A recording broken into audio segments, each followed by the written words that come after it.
penalty brought down at the 6-yard line by Deshaun Johnson. Well, this is how you get a young quarterback in rhythm. Not so much a short passing game, but get his legs moving. Simple little zone read. He reads the right defensive end collapsing down, so he keeps the ball, goes around the left side. Huge gain and a lot of confidence brewing for this young quarterback. 41-yard scamper for Robinson. He's already run for 66 yards. Gives this one to Hicks.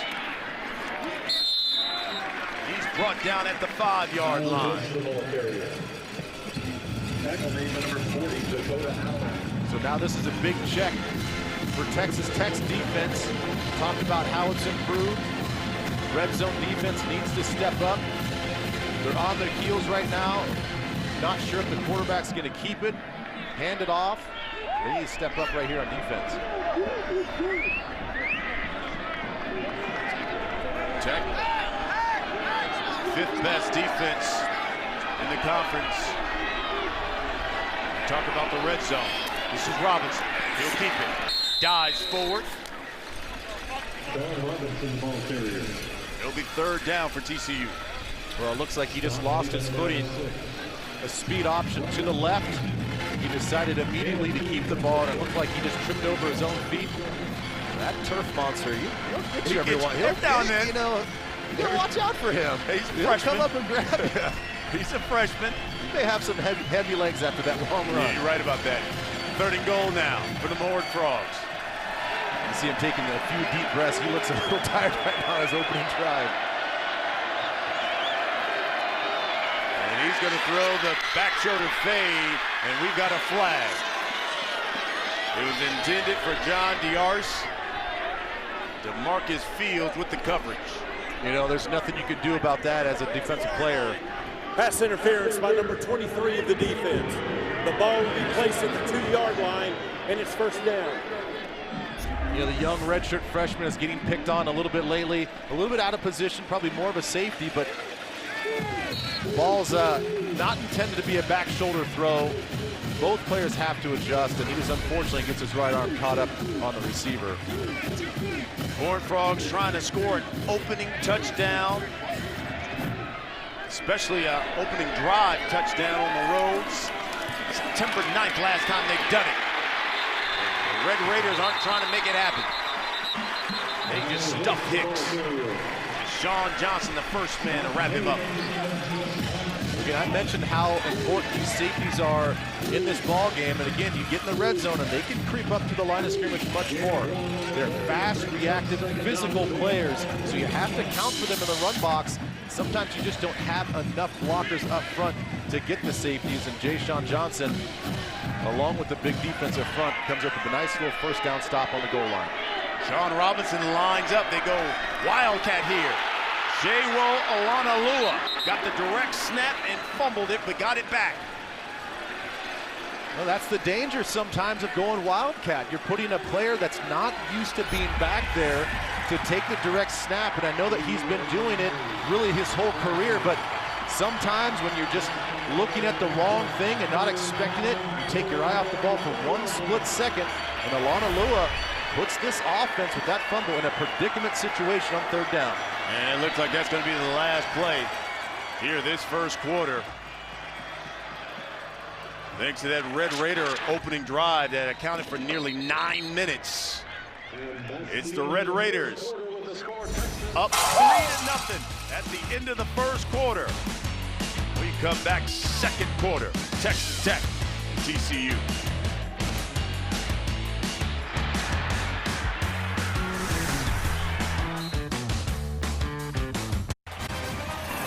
Welcome back to the FS1 College Football. It is sponsored by Dave and Buster's.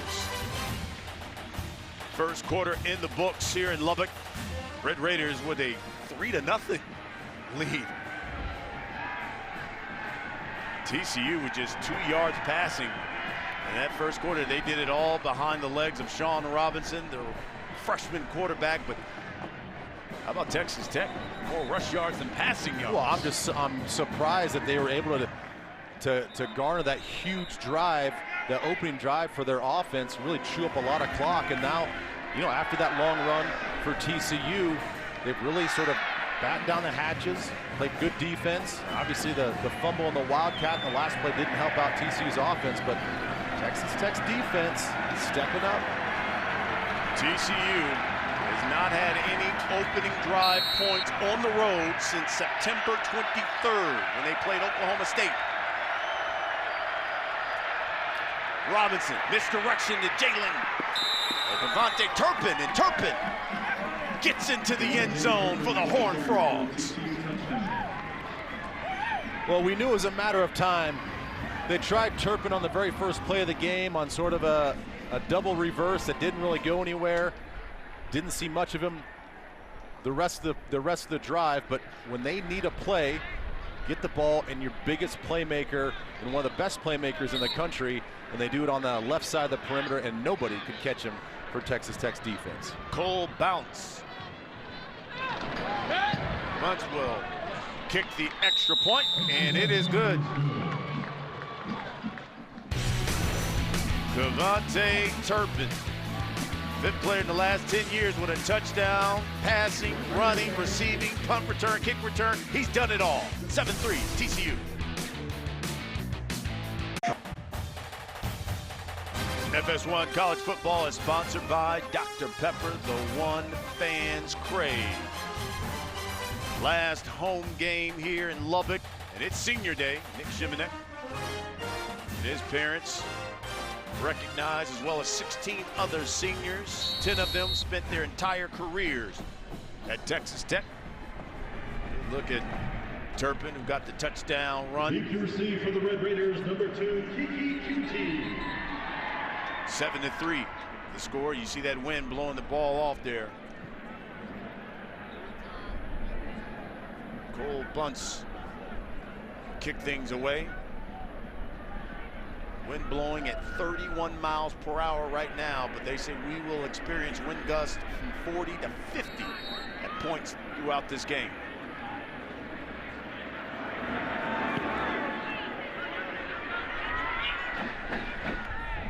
And this is Justice Parker. Dropped it, picked it back up at the 5.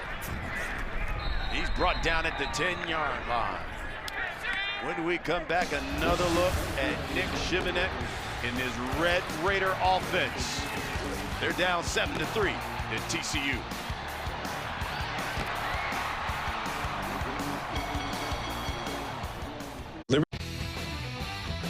Well, these two West Texas schools are playing for more than just West Texas bragging rights. They're also playing for the Saddle Trophy.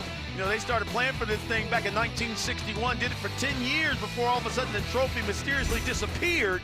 Well, now they have reinstated the trophy. We had a replica made. You see it, it's inside that box there. They call it the West Texas Championship. And they're going to be playing for that Saddle Trophy today. First meeting between these schools in 1928. This is one of the cooler trophies I think I've seen in a while. I like that. Buddy. Well, it makes sense, right? Yeah, about it. It makes sense to where geographically they are and culturally where they are here in Lubbock, Texas, between the two teams. I like it. I want to know who has the original trophy that mysteriously disappeared. They said that it was like someone had it in someone's garage somewhere. But they'll be playing for it today and in the near future here going forward. Here's a handoff. Busting loose is Stockton. Markel Simmons with the stop, but that's another first down by Texas Tech. And again, they're going with some pace. They did a great job in the last one. They had a long drive, kept their defense off the field. This is 1st and 10 now from their own 23. Empty set for Shimonek. Another quick strike.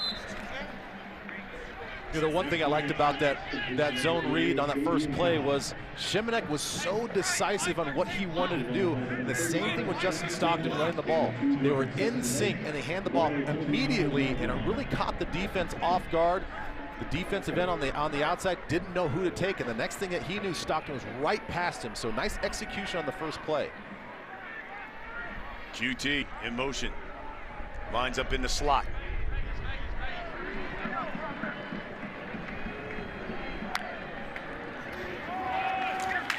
Stockton running hard.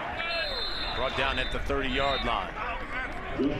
You know, so much of this offense and a lot of these offenses that run the spread scheme is they're counting numbers on defense. And when the defense presents itself with a three-man front, which TCU's been doing all game long, that tells the offense that we need to run the ball. We have the numbers in the blocking scheme to run in the middle. That's why Texas Tech right now is running up inside because of what the defense is presenting. 3rd and 3 here for the Red Raiders. So far, they're 3 of 5 on 3rd down. 2nd on the play clock. Gets it off just in time. Shimanek looking to the right, and he's going deep, and he overthrows T.J. Vasher. Nick Shimanek's pass intended for number 9, TJ. Well, we talked about Vasher early on, just his big size and big frame. He's a 6'6" target, and they have a lot of high expectations for this young man, but where he has to get a little bit better, and I think they need to use him a little bit better with his size, is he doesn't have great breakaway speed vertically. It's pretty easy for the old savvy vet and Ranthony Tejada on the outside to keep up with him foot for foot and stride for stride. So got to utilize his big speed better than that. Dominic Penizzolo is the punter. Rugby style, punts it away. Gets a good roll, it rolls out of bounds at the 18-yard line. 7-3, your score, 53-yard punt. TCU takes over first down and 10 ball. 7-3 the score here in Lubbock. Time now for a game break. Here's Greg Wolf. Brian, thanks. A game you can see over on Fox. Number 5, Wisconsin on the outside looking into that college football playoff facing Michigan. I think the Wolverines didn't think Nick Nelson was going to do anything with his punt. Look what he does, though. Picks it up, and he goes 50 yards for the touchdown. Badgers lead 7-0 second quarter. Brian, Ben, back to you. All right, Greg, thank you. As we take a look at the standings there in the Big Ten for Wisconsin, look, they've already clinched a spot in that Big Ten championship game. If they can win out, you can see themselves in that college football playoffs. Michigan, they've got a big one against Ohio State next weekend. You can see that one on Fox. Hicks got the carry there and nothing doing. Justice Parker and the boys right there. I don't even think he got back to the line of scrimmage. No, he didn't. And these guys up front for Texas Tech's defense are really getting after it. They do a really good job of slanting their defensive line, getting the penetration that's needed to get those TFLs, and Justice Parker, the nickel, comes up for a big stop. And one thing you can say about this Texas Tech defense, especially when it comes to takeaways, best in the conference at takeaways. They've got 22 on the season. Robinson, play fake, rolls, flushed, and he's going to throw. Nearly intercepted. Tavius Morgan almost came up with the pick. Oh, and Morgan basically overran this ball, and I wonder if the wind had anything to do with it. He misjudges it, a two-man switch route on the outside, and he reads it perfect, but just overruns it. Slow your body down, slow your mind down, and that could have been an interception for Texas Tech's defense and could have been a huge turning point in this game.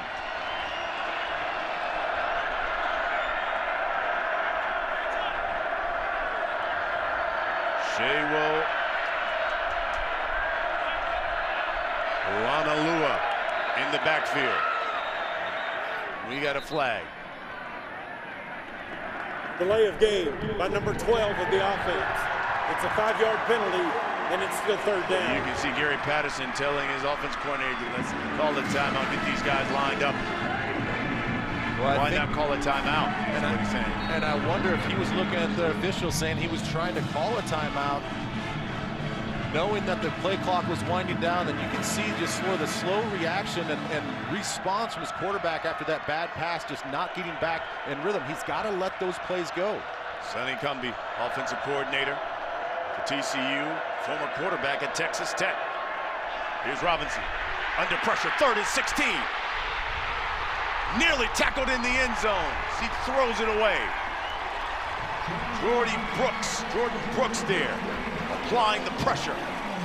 Well, I like the adjustment that Texas Tech did on defense. The play before on the delay game, they showed a blitz, this time they reset, they show the same blitz, they back out, causes a lot of confusion on the underneath coverage. For Robinson, has no place to go. He's going to quickly realize that the speed in college football is much different, and I don't care where you're at, major college or major high school football in Texas, the speed is different, and Jordan Brooks just about got to him in the end zone. Adam Nunez punting things away. This is Cameron Batson lets it roll, and it turns out to be a good punt for TCU. Down at the 26-yard line. TCU up 7-3.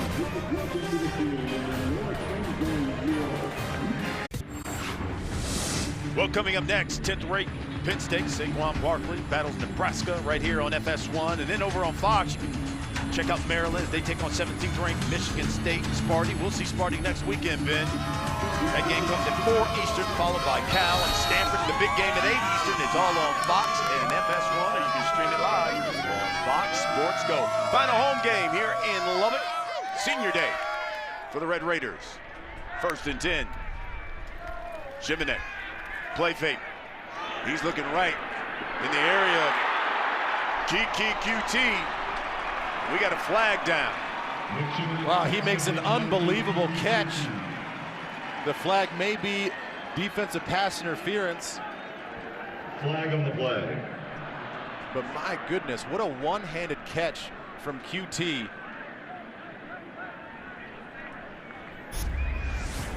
Take a look at the catch here. Here's the Steps push. out of bounds. And you'll see what an unbelievable concentration from QT. We knew that he was going to have to get the ball some way, somehow. Pass interference by number 3 of the defense. The penalty is declined. This first down. Markel Simmons. 30 yards on that play. And there's no reason to worry of him stepping out of bounds. He was forced out and reestablished himself in bounds. They're going to take another look at it. Shimmick started this game at 7 for 7. Since then has gone 1 for 4 before that completion. Well, you knew at some point in time they were going to try to throw the ball down the field, and that's really how a lot of these spread offenses are set up. And we'll bring in Mike Pereira to take another look at this play here. Mike, what do you think? Well, here's what I do think. I think the right foot is out of bounds, but the left foot does not get down inbounds first before he touches the ball, so he hasn't reestablished. So then that makes it essentially an incomplete pass. Now, they ruled it complete, declined the interference. So now, if they rule this as not reestablishing, they can go back and make it an incomplete pass. They can go back and put the pass interference back on, which would be a 15-yard penalty. And I think that's probably what they'll do. Okay, so regardless, it looks like then Texas Tech will get a first down, and at least we'll move forward. All right, a lot to take in there. And you saw on the replay as Mike was talking, and he's right, he did not on the replay get both feet reestablished in bounds. Or at least that left foot. At least that left foot reestablished, yeah. Take another look at this. Watch when he gets pushed out. See the right foot's there. So left foot there. Will end up going out of bounds. And he makes the catch, and that left foot's.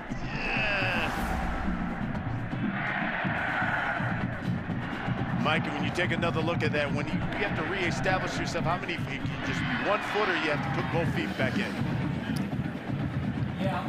You just need the 1 foot. You just need the 1 foot down. In the NFL, it's always 2 feet. Everything is 2 feet, but in college football, it's a 1 foot. So if he gets that 1 foot down, he's considered to reestablish.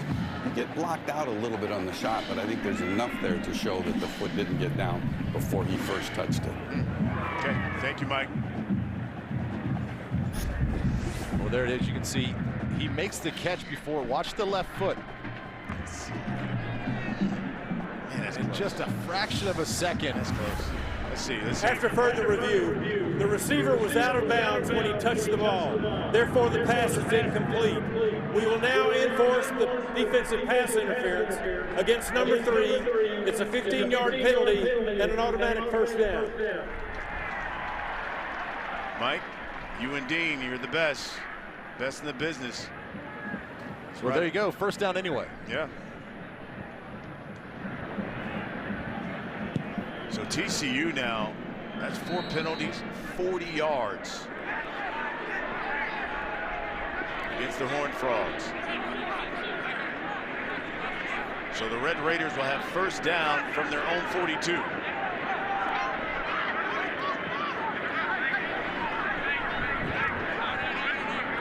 They go trips at the bottom of your screen. This is Stockton with the carry. Justin Stockton, Picked the up ball a couple. carrier. Rico Evans makes the stop.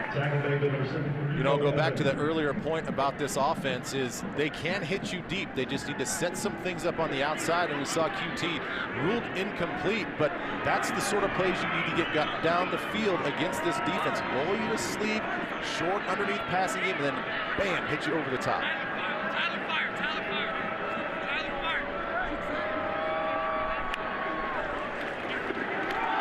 Stockton again.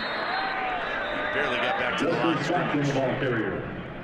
Rico Evans is a busy man in that defense. Well, like I said, with that 3-man front for TCU, it's very inviting as the offensive coordinator and play caller to want to run the ball in the middle. A lot more success early part in this game, but TCU's defensive line and linebackers have really stepped up since then. They understand what the offense is trying to do, and now they're winning at the point of attack with their big guys up front and stopping any sort of internal run game for Texas Tech. 3rd and 7.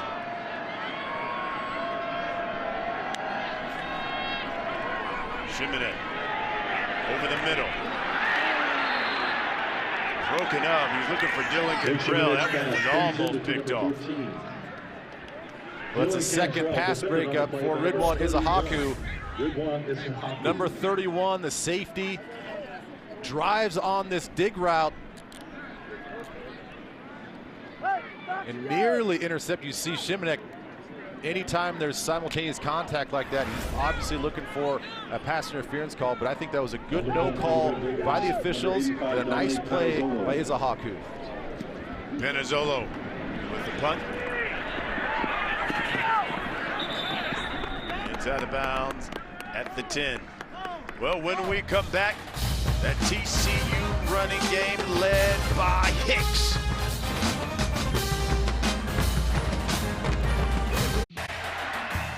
FS1 College Football is sponsored by Wendy's Fresh Never Frozen Beef Hamburgers. It's the official hamburger of the NCAA.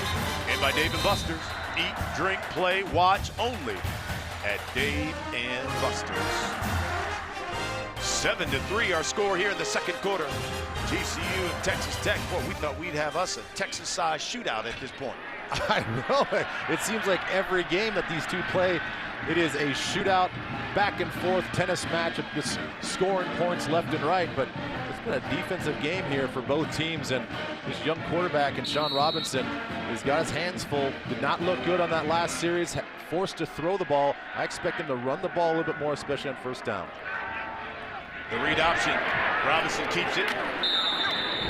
Up the middle. Pick up from about 4. Schwan Johnson with the stop. Well, like I said, they need to do a better job on first down to give Sean really a chance and make him more comfortable in second and third down. Can't have long yard situations with a young quarterback trying to break down defenses, a fast defense, and getting chased around by an athletic defensive line. 2nd and 5. The swing pass. Jalen Rager. That went nowhere. Jalen Rager, the ball carrier.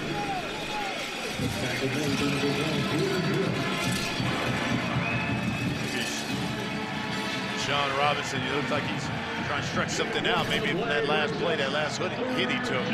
Yeah, that first down run that he had, he got landed on right when he hit the ground and sort of winced a little bit. Now he's clutching his right hip. Shiro Olanalua in the backfield alongside Robinson.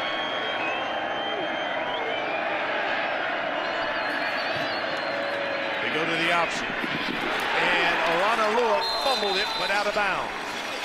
Dropped the pitch. Boy, to me, Sean Robinson is just not right. He looks a little banged up. He doesn't look as fluid, as explosive. He needs to get out there on that option with much more speed to make the defender have to make a choice. It's a late pitch. It's behind Olanalua, and he can't come up with it. So two very poor drives for this offense.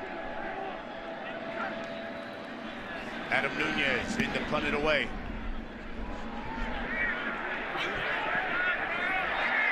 It takes a Red Raider bounce. Comes forward.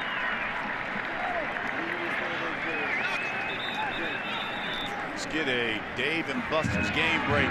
Greg Wolf, what you got, G?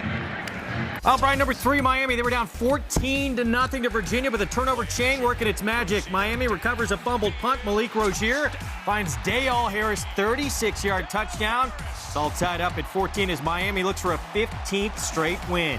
Brian, Ben, back to you. Love it, man. Next time you got to say, but turn up the chain, turn up the chain, turn up the chain. And Miami comes back. I'm going to make you one of those. You love it that much. I'm going to make you one. It won't be as cool. It might only cost like $3 to make, but right. Yeah, I'll make you one. So here comes the Red Raiders now. 8 minutes left until the half.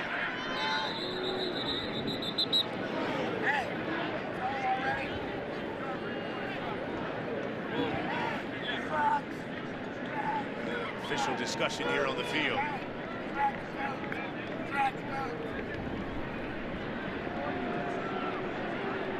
The ball was possessed by the kicking team at the A47. Texas Tech 47.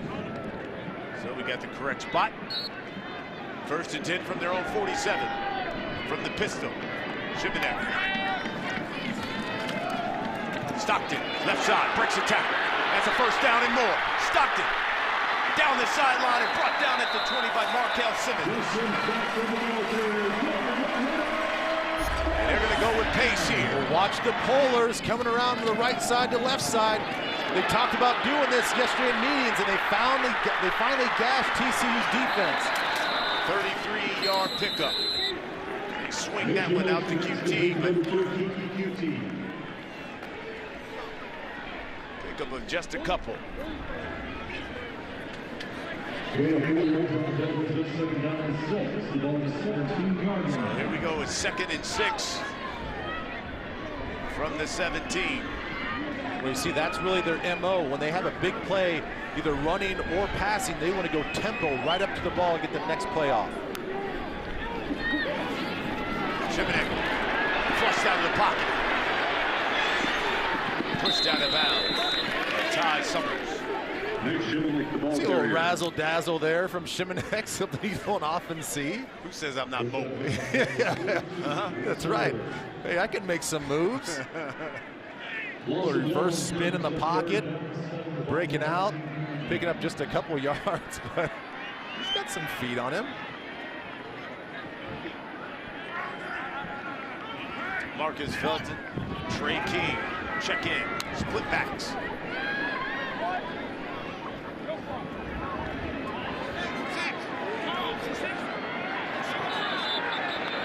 Some confusion, and Cliff Kingsbury says, look, let's call the timeout and talk about it. And just 1 second on the play clock. Tech have no more timeouts. Take a look at Sean Robinson. You can see with that heating pad on that right side of his rib area. Yeah, he's going to try to keep that thing warm, and we sit on that 1st down play. Little anti-inflammatory possibly going down the hatch. Take a look at this play. At the very end of this play, that last hit right from 13, what do you think? Or right down there? Boy, it's really hard to tell now. Yeah, I mean, you see him immediately grabbing right that there. side. Doesn't look like much. Could just be an overextension of a muscle. That's the backup. For TCU, Grayson Mulestein. He's a junior out of Decatur, Texas. Here's 3rd and 7 for the Red Raiders from the 17 of TCU. Empty set for Shimonette. Under pressure, and he's sacked. Ty Summers flying out of there, comes up with the sack. His second. There he is. Watch him come off the right side of the defense. They do a nice job of staying stagnant. That just means holding your water, not going up to the line. It's hard for the offense to get a count. They think that you're in coverage. It's a blitz on the snap.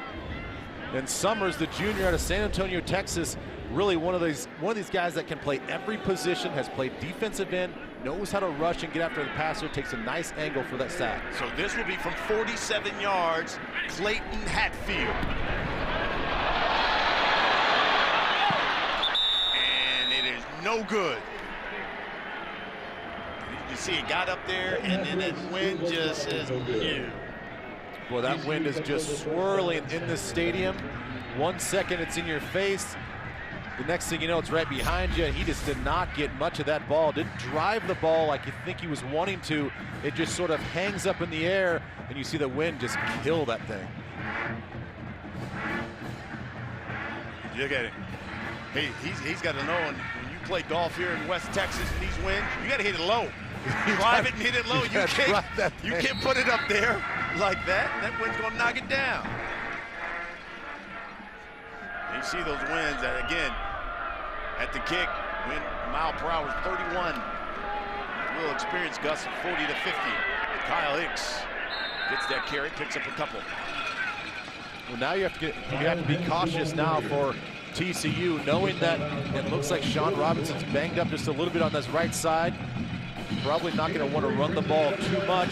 So back to the run game with the running backs, and we'll see how that affects him throwing. It's on his right side, which is his right arm throwing side of his body. If it's a muscle issue, that may be an issue, him throwing the ball down the field. Turpin in motion. Robinson's going to go deep over the middle. It's caught. Jalen Rager. Incomplete now. They say he dropped it. Yeah, we'll take a look at this. Just what I was saying, we're going to test that arm. He does a great job just floating that ball up there, allowing his receiver to run underneath of it. Takes a shot at the end, which is going to be the penalty. 53 of the defense. The previous play is under further review. Yeah, that looks like it's going to be an incomplete. Here's the roughing the passer. Awfully high on the hit in the head and neck area. It's Eli Howard, sophomore in San Angelo, Texas. He is their team leader in sacks. He knows how to get after it on the outside. If you're Robinson, that's the last thing you need is a hit like that after. You see him smiling though. Yeah. I don't think he minds. Sometimes it's those hits that sort of wake you up in one of these games. Let's bring in our rules expert, Mike Pereira. Mike, let's talk about this official review.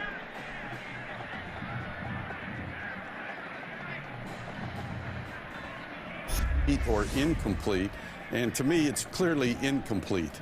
And so what they're going to have to do is reverse that to an incomplete pass, and then they'll add on the targeting from the previous spot instead of from where the pass was caught. So watch the ball go through the hands and actually hit the ground.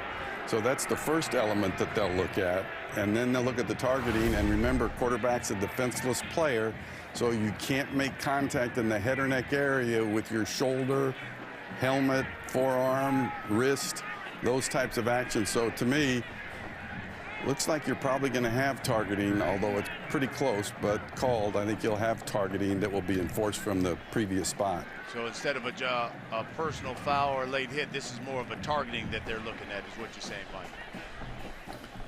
Yeah, I think so. I didn't hear his announcement that he made, but I do believe that he announced roughing the passer. And I think with targeting, which, to me, and Dean and I have always talked about this, if you're calling the roughing the passer for a high hit, then it's almost virtually impossible for it not to be targeting because it's head or neck area. But we'll see what they do here. But they've got to look at both elements of this play, which is why it's going to take them a little bit longer. Okay. Thank you, Mike. Well, coming in to today, they had called 228 of those targeting calls. 66 of them have been overturned. After further review, there is no targeting, but there is roughing the passer by number 53. It's a 15-yard penalty and an automatic first down. So, Mike, let's talk about this. So they say no targeting, but roughing the passer. Yeah, all they really could have said here then was maybe it was late. He didn't make any reference to the pass being incomplete, which is I'm going to have to take a look to see where they actually enforce this from, but I don't know how that can be roughing the passer and not targeting. That really doesn't make any sense. And it looks like they did enforce it from the previous spot. Okay, thank you, Mike. Robinson over the middle, and that one is complete to Turpin. Well, that's a first down. And if you look at that replay again, we talk about the head and neck area. It was almost like he hit him in the chest, but it was Robinson who head snapped. It was the violence of the head snap that I thought it was going to confirm a targeting. But if it's not targeting, and I agree with Mike, to me it didn't look like timing-wise it was a late hit on the quarterback. I mean, maybe a little iffy, but not enough to call it. So I'm not sure really what happened there. 1st and 10 for the Horned Frogs. Robinson going up top. Throw. And is he in? They're discussing it. It is a catch for a touchdown. And there you hear it. They say touchdown TCU. Well, how about that? On 2 previous drives, they try to use the legs of Sean Robinson. He comes out now and starts throwing the ball, one-on-one coverage on the outside. And we were told by the coaches that he is excellent at throwing the deep ball. And that's going to be under review as well. That looks like left foot, left toe out of bounds. But terrific placement and a nice adjustment on the ball by Jalen Reagor. Took him a while to even determine whether or not it was a touchdown or not. I'm sure they're going to take another look at that one. Well, to me, it's pretty, we saw just one look at it. I think it's pretty obvious that his foot was out of bounds. And they just showed it on the video screen here. Let's try to blow this up here. And look at that left toe. Yeah, you can see the left toes there, right there, painting that white. I'm sure that one's coming back. Well, a freshman to freshman connection that just wasn't meant to be. And if we had any questions or doubt about how he was going to be throwing the ball after what looks like some sort of injury to his right hip area, rib area, he's been throwing the ball excellent on this drive with velocity, with accuracy. That one just slightly out of bounds.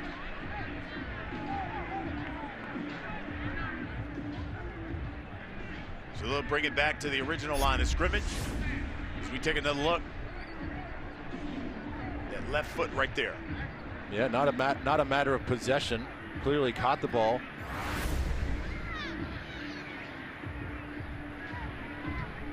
Yeah, he knows it too. I think everybody saw it. We're just waiting for the official review, the official announcement. Everybody is back at the 35-yard line, ready for the next snap. After further review, the pass was incomplete. It's 2nd down at the 35-yard line. So we go back to 2nd and 10 now from the 35.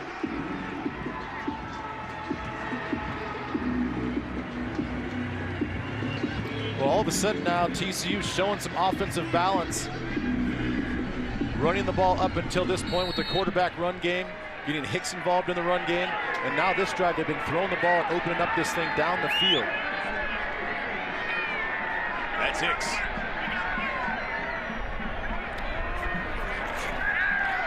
Robinson going deep again and overthrows Jalen Reagor. Oh, they went right back to the bucket on a double move. Rager looks like he's going to run a skinny post. Watch it on the outside, break it to the inside, look at the quarterback, break it back up the field. And Robinson just puts it a little bit too far, and I wonder how much the wind had a factor in that deep throw. Here we go, third down. Tech. Looked like they were going to bring pressure. They better turn around. Play clock at 2 seconds. And I think TCU got a timeout. We'll take a quick break as well. Horned Frog looking at third down. 7-3 is the score here in the second.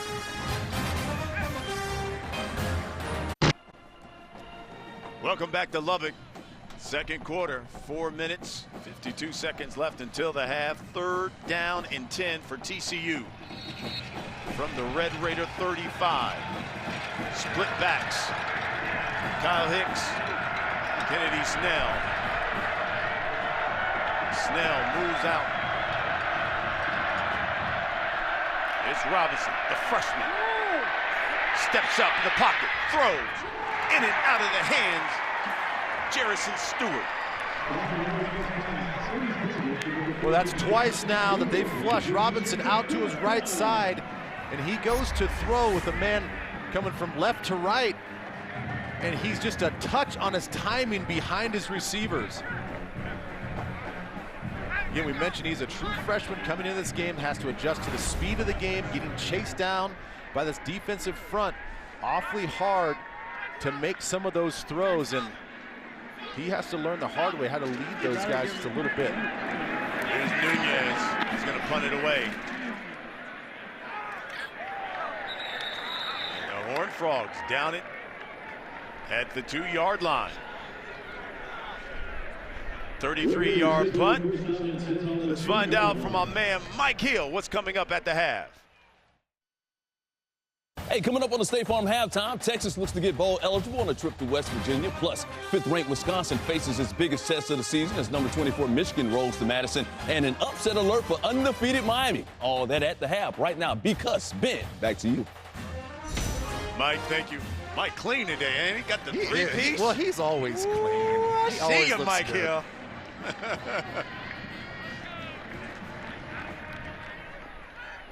Red Raiders will start from their own 2. Look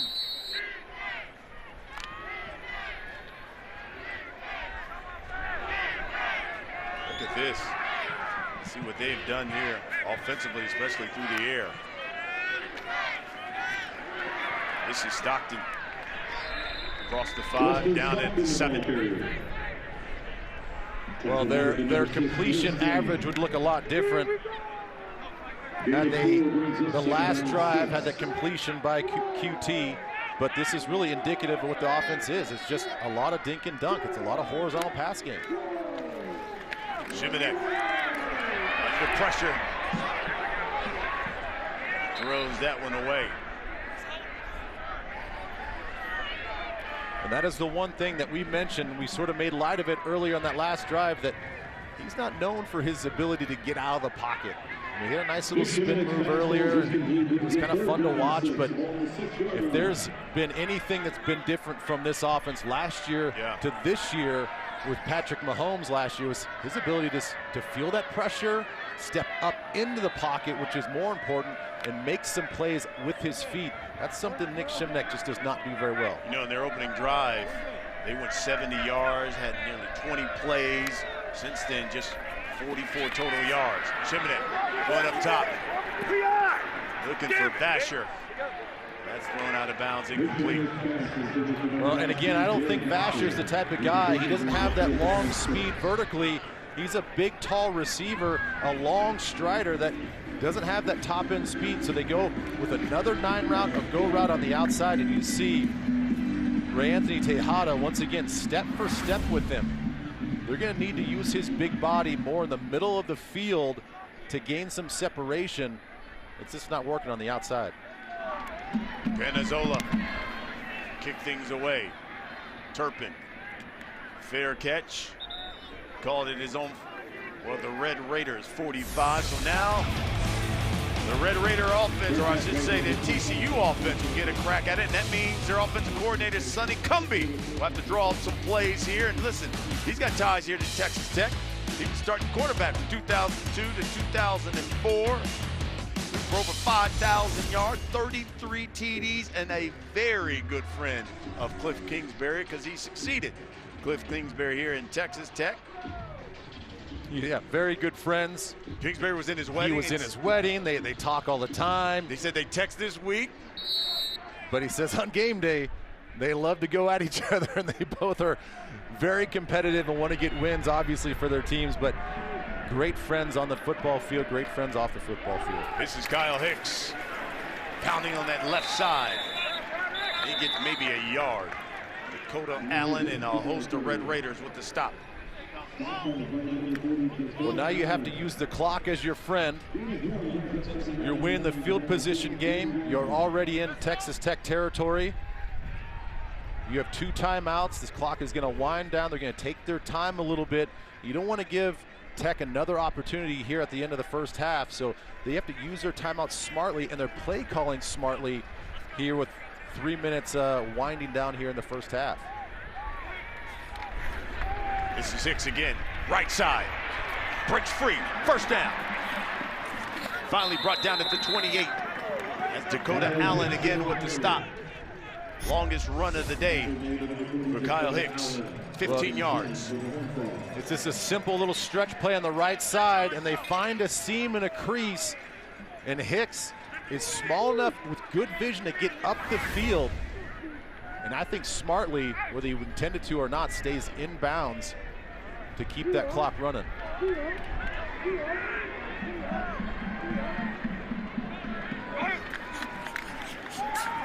read option, Hicks. He got back to the line of scrimmage, and that is it. You know, one thing that you have to be careful with when you play Texas Tech's defense is they're awfully good at stripping the ball out and creating turnovers. You get in a little scrum like that where you're fighting for extra yardage, you really got to hold that ball up to your chest and squeeze that thing, because these guys on defense, they're taught you're the second or third guy coming in there. You're going to rake at that football and pull it out. They've been excellent this year at doing that. This is 2nd and 8.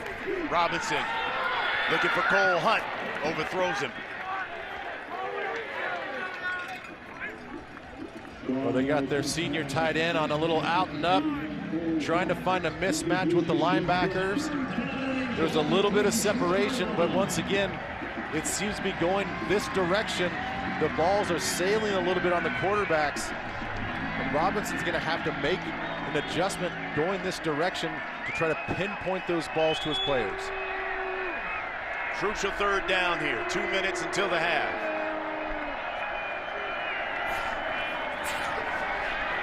Hicks. And there is nothing there. Eli Howard. Roderick Washington as well with the stop. Well, one thing you just notice is when you watch these guys on tape is how well they run to the football.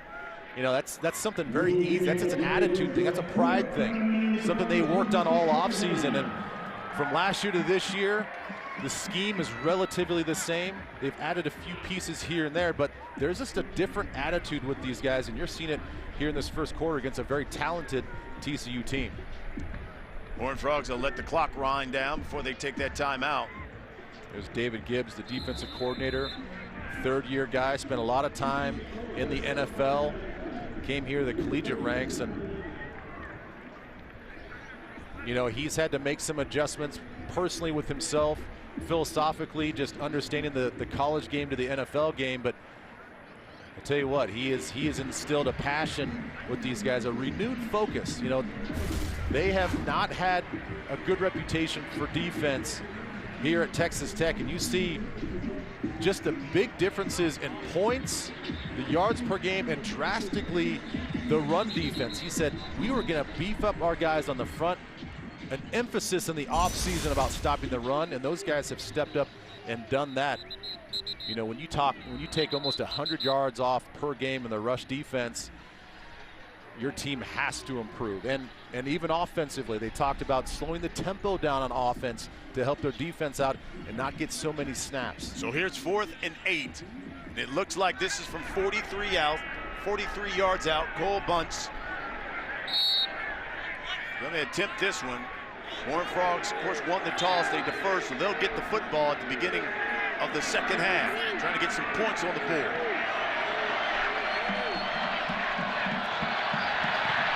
And 43. And that is pure.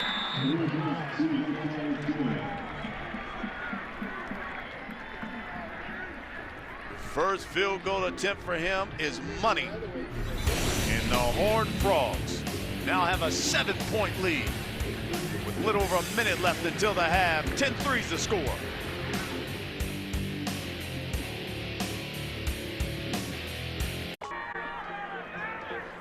Welcome back. Lubbock, Texas.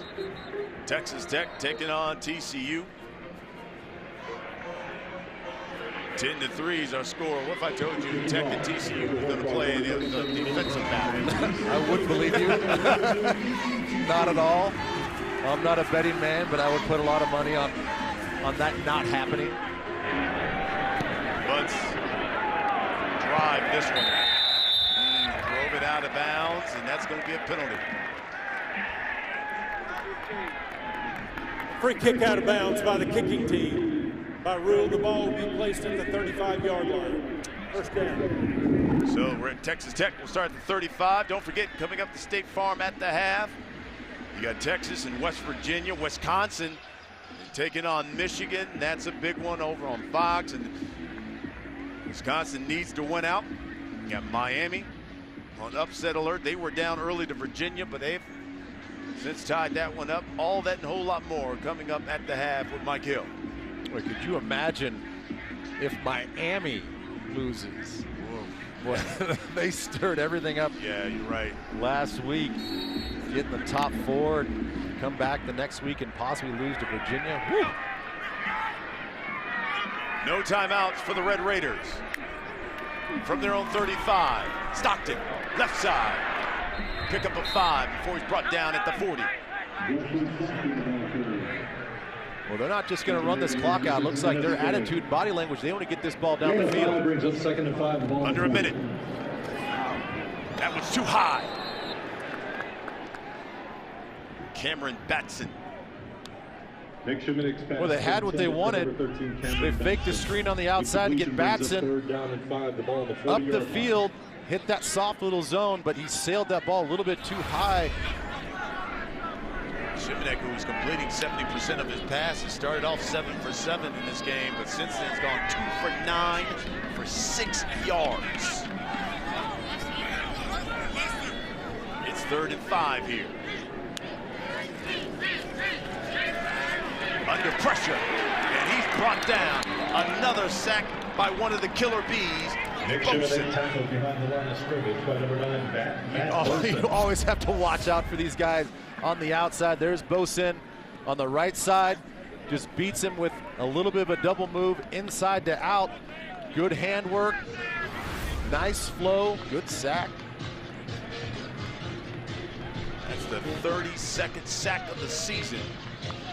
TCU.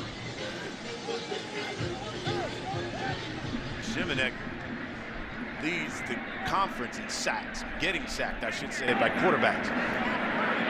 Onizzolo back in, punt things away.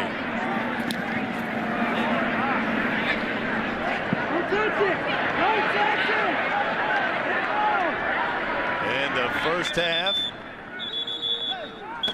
has come to an end. We've had a defensive battle here in Lubbock. Halftime score, 10-3. Let's go to LA and our man Mike Thrill Hill. College football halftime show. Mike Hill hanging out with Robert Smith. Thrill Hill. That's what they called me back in the day. I didn't give it to myself. I mean, but if they want to give it to me, I'll live with it. Yeah. This is Robert Smith and Bruce Feldman. Just what we expected between these two teams. A low-scoring affair, right? sarcasm. No Kenny Hill for TCU, so Texas taking that much improved defense, taking advantage of the true freshman Sean Robinson in his first start as we take a look at the State Farm most valuable possession. Robert. Yeah, and this isn't a great defense by any stretch of the imagination, but they are vastly improved under third-year defensive coordinator David Gibbs. Here you can see, especially along that defensive line, they did a really nice job of flushing Robinson out of the pocket, forcing him to get on the move, and of course, being a true freshman, trying to make those decisions with that accelerated time frame, he's had a little bit of difficulty. And try and put some of this into context. This is a defense last year that gave up 554 yards a game and 43 points a game. Now, obviously, some injuries on that offense. Hill out, Anderson out for TCU. But you have to give credit where credit is due, and Texas Tech deserves it on the defensive side of the ball. Yeah, and they're containing Kyle Hicks, which is a really good running back. I think if you're looking at Sean Robinson, he's done some nice things with his legs, and when we had TCU a few weeks back, we talked to Gary Patterson and Sonny Cumbie. They were really excited about his talent. They said he's got a big arm. He throws the deep ball really well, but this is a road start, and even though they're not facing, a nasty defense, it's still a road start, and I think he's missing Darius Anderson. He hit a deep pass that got overturned to Jalen Reagor earlier. Only 2 for 8 in the pass game, but I like what he's done with his legs, and he's given them a chance because he's not making big mistakes. These two teams combined for 72 points a game, only 13 so far in the first half, but still second half coming up. Coming up next for us, highlights from around the country, including Big 12 action with Texas taking on West Virginia and Morgantown. Plus, upset alert in Miami. Unbeaten Hurricanes coming off that big win against Notre Dame, falling behind early to Virginia. We'll get you caught up coming up.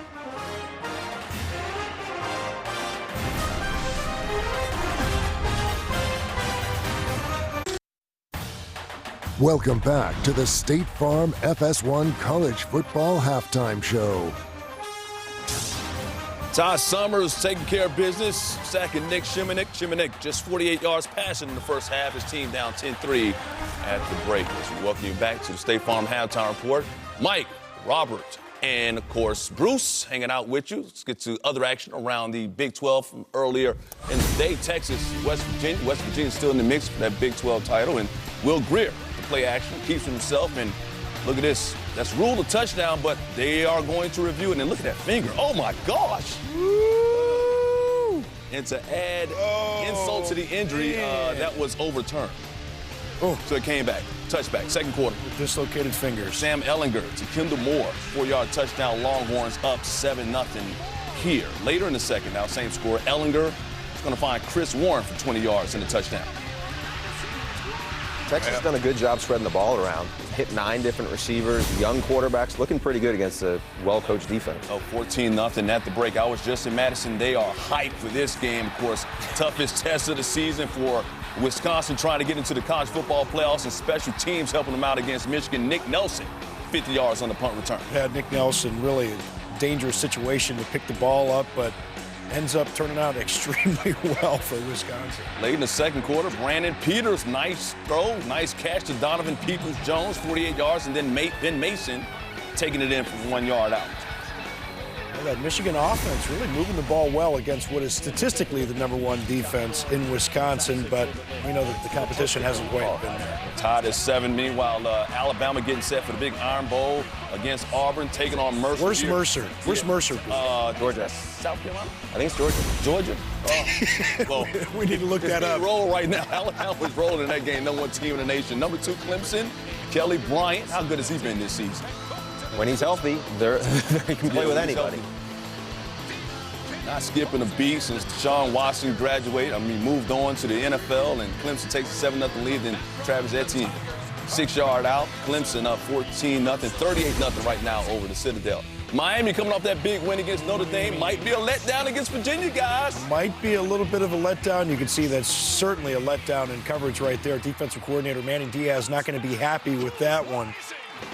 Joe Reed right there from Binkert, 75 yards. Virginia was up 14-0. It's 14-7 here. Zach Fiegels punts. Virginia recovers, but fumbles Travis Homer on the recovery. And guess who's got the turnover chain?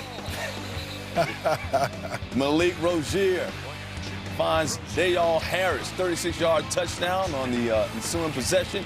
We're tied at 14, but back come the Cavaliers. Late in the first half, Binker, Andre LeBron, end zone.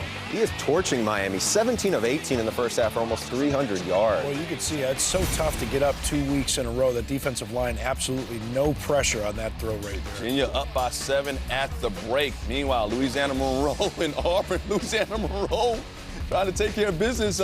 They tied at 7 right there on the Brian Williams touchdown on 4th and goal. But Jared Stidham, he's been super special lately.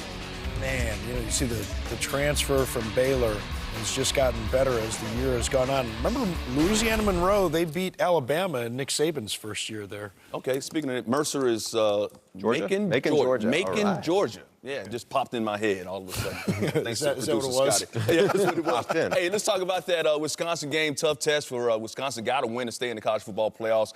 Michigan quarterbacks have been an issue this season, but their young quarterback, Brandon Peters, getting the job done against a tough Wisconsin defense today. Yeah, I like what I've seen from him because when you look at this, he's had to run for his life a couple times. He's done a good job biding time. Also, when he's had a clean pocket, he stepped in, delivered. Now, there's a wide open tight end, but he's taken some shots downfield. It's not like Wisconsin has given them much in the run game. I mean, they were averaging less than 2 yards a carry. So for him, he did have the costly fumble in the red zone inside the 5, but otherwise, I like what I've seen from him. I think he's stepped up pretty nicely on the road here. Yeah, he certainly has. And, you know, Jim Leonard, the defensive coordinator, he's done a great job with that group. And the questions that we had about Michigan with that offensive line and, of course, a quarterback position, you could see once again, statistically the #1 rated defense. They've done a pretty good job today. You look at the other side of it in Wisconsin, that run game, Jonathan Taylor, he's had a couple nice runs in that first half. He's obviously in that Heisman conversation. I really like this kid. As a true freshman, the thing that you see from him, and I think the thing that's really hardest to develop as a player, is the patience. And I think you see him run very patiently, does a nice job knowing the blocking scheme, following his blockers, and being very physical. So he's done a great job at times today. He just hasn't had as many opportunities as they would like. Less than 100 yards of offense in the first half for Wisconsin. Once again, Wisconsin on the outside looking in at the college football playoffs right now. Must win to keep those playoff hopes alive.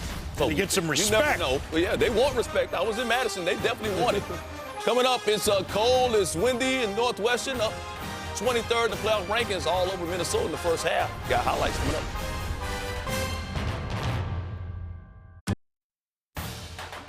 Welcome back to the State Farm FS1 College Football Halftime Show.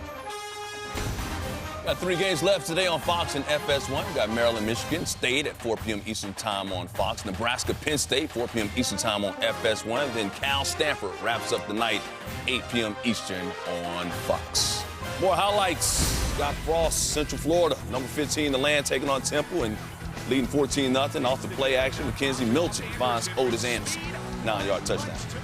Look at that. Central Florida remaining unbeaten. Where are they going to end up in the final playoff ranking? Lights rolling. Mississippi State, Arkansas. Mississippi State coming off that loss against Alabama. Nick Gibson, handoff fumbles. Briston Guidry there to recover. Arkansas 14-0 after a couple of turnovers. And then Eris Williams, the handoff.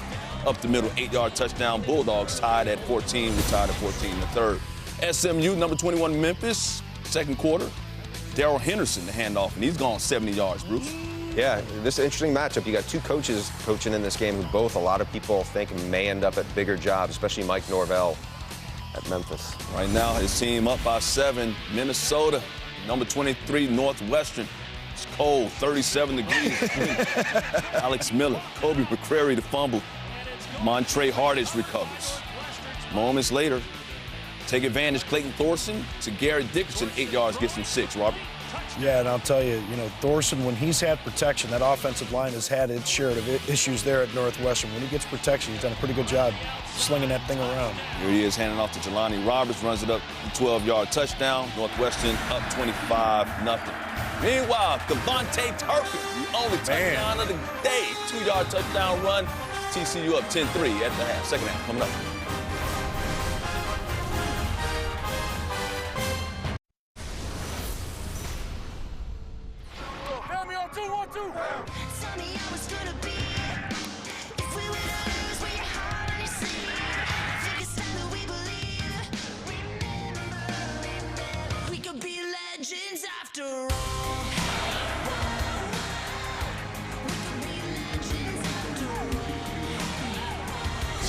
the score here at the half in Lubbock. 12th ranked TCU on top of the Texas Tech Red Raiders. And generally, when TCU and Texas Tech get together, you expect big plays through the air. You know, 2 years ago when they played here, these two teams threw for over 800 yards. Just last year, they threw for over 450. In the first half, a total of 68 yards through the air. That makes sense, right? I mean, the numbers are trending downwards since the last 2 years. But no, nobody expected this type of game passing the ball. You know, TCU's defense doing such a good job with a short underneath coverage. They're allowing some of those throws, but coming up and tackling. So I think in the second half, Texas Tech needs to really go over the top in the middle of the field and test those safeties for TCU. So it's been quite the battle as you check out the stats here. Minimal yardage really from everybody. And I think Texas Tech, believe it or not, with the three-man rush has really been getting after this young quarterback, Sean Robinson, and making him throw on the run, which he's not very comfortable doing. Had a bunch of errant throws, throwing behind his receivers coming across the field. So a lot of good pressure by this Texas Tech defense to see if they can keep it up here in the second half. Those first half stats brought to you by Dave and Buster's. Monte Turpin back deep for the Horned Frogs. From his own 2 is Rager. He brings it out just shy of the 30. So here comes the freshman, Sean Robinson, making his first collegiate start. And we talked about the passing yards, just 2 of 8 for 20 yards, but he did run it 5 times for 73 yards. Well, and one of those was a 41-yard scamper, so a big chunk play on just one particular play. I think in the second half, as long as he's healthy, got a little banged up in the first half, they need to go back to that quarterback run game. That's going to provide the balance that they need and really keep this defense on the heels, and then you can go over the top and set it up with the quarterback run game. Kyle Hicks had 26 yards in that first half. Robinson back to pass, looking right, and he's going up top. That one's knocked away. He was looking for Jalen Austin, but Octavius Morgan was not having it. You see Morgan going step for step. They go out on the first play of the second half, and they want to go a deep shot on the outside with just a vertical 9 route, but you see the speed of Octavius Morgan going step for step and getting a hand in there to break up that play. And that's the danger on first down. Now you put the young quarterback in a second and long situation, a little bit more predictable for the defense. Bunch set, the bottom of your screen for the Horned Frogs. And we got someone who jumped on that offensive line. A false start by number 70 of the offense. It's a 5-yard penalty, and it's still second down. Well, and what a missed opportunity for TCU offensively. They had 3 receivers at the bottom of the formation, and Texas Tech could not get lined up. They only had 2 guys over there. So here's the 3 guys, and here's the 2 defenders. That's not ideal defense. You are outnumbered out there on the outside, so unfortunately they jumped offsides, not able to take advantage of that missed opportunity on defense. Monte Turpin is at the bottom of your screen. They fake the screen to him. Robinson loses it. Fumble. And it looked like the Horned Frogs came up with it. Eli Howard. And we talked about the takeaways. And that's what Texas Tech is best at. Well, again, it's Howard who made his presence known in the first half. Just stunts from the outside coming in. Beats everybody with speed. And he was really lucky that he did not get ejected here in this game. It looked like a target in the first half, hitting the quarterback a little bit late. They said it was not targeting. He plays in this game still and making his presence known on second down. 3rd and 25 for the Horned Frogs.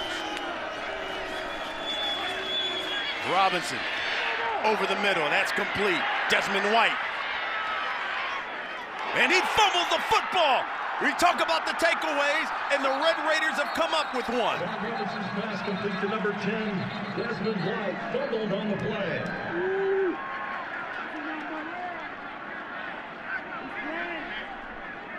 You see the battle for the football. A lot of indication that it's going to be Texas Tech ball. Now it looks like a TCU player came up with it. Check out the strip. We talked about this the whole game. They are so good about getting to the ball carrier, and usually it's the second or third guy, but that time it's Dakota Allen, their team leader on defense, emotionally, statistically coming up first man to the football and rakes that ball out. Boy, oh boy, that would have been horrible for TCU to start the second half. That punt takes a Horned Frog bounce and roll. And we got a flag here on the play as they down it at the 17, 60-yard punt.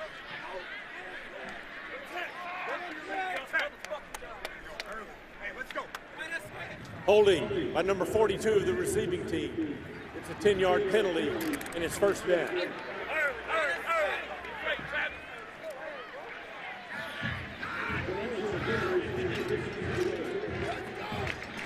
Well, we talked about Nick Shimonek and the numbers he's put up, but just 48 yards passing in the first half. This is a guy coming in, completing 70% of his passes. Justin Stockton, 75 yards rushing. Well, they said they wanted to establish. You see Cantrell, leading receiver right now, only 3 catches for 19 yards. TCU's defense, their underneath coverage has been fantastic. You saw the numbers rushing there for Justin Stockton. Backed up against your own end zone a little bit. I expect some running to give your quarterback some room here, but that's the only thing that's really worked here in the first half. From their own 8, Shimonek steps up. He's brought down at the 12. Chris Bradley.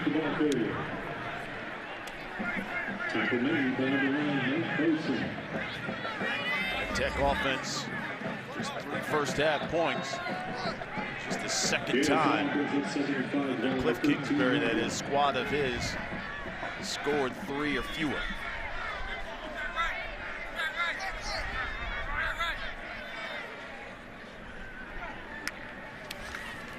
Second and 5 now. Shimonek. That's incomplete. Well, that's the 3rd time now that they have targeted Basher on basically the same route, just an outside go route, and none of it is working. Basher, they like him. He's a young receiver, a lot of range, good size, but just does not have the speed vertically to separate, and you're seeing that now on 3 throws to him. Shimonek is now 0 for 6 on passes that have gone farther than 7 yards.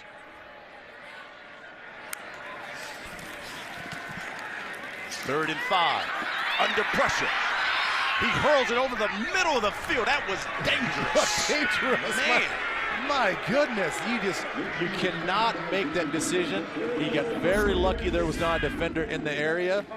You never, under any duress, blindly throw across the middle of the field. That's where all the defenders usually collect, and he was lucky that ball hit the turf.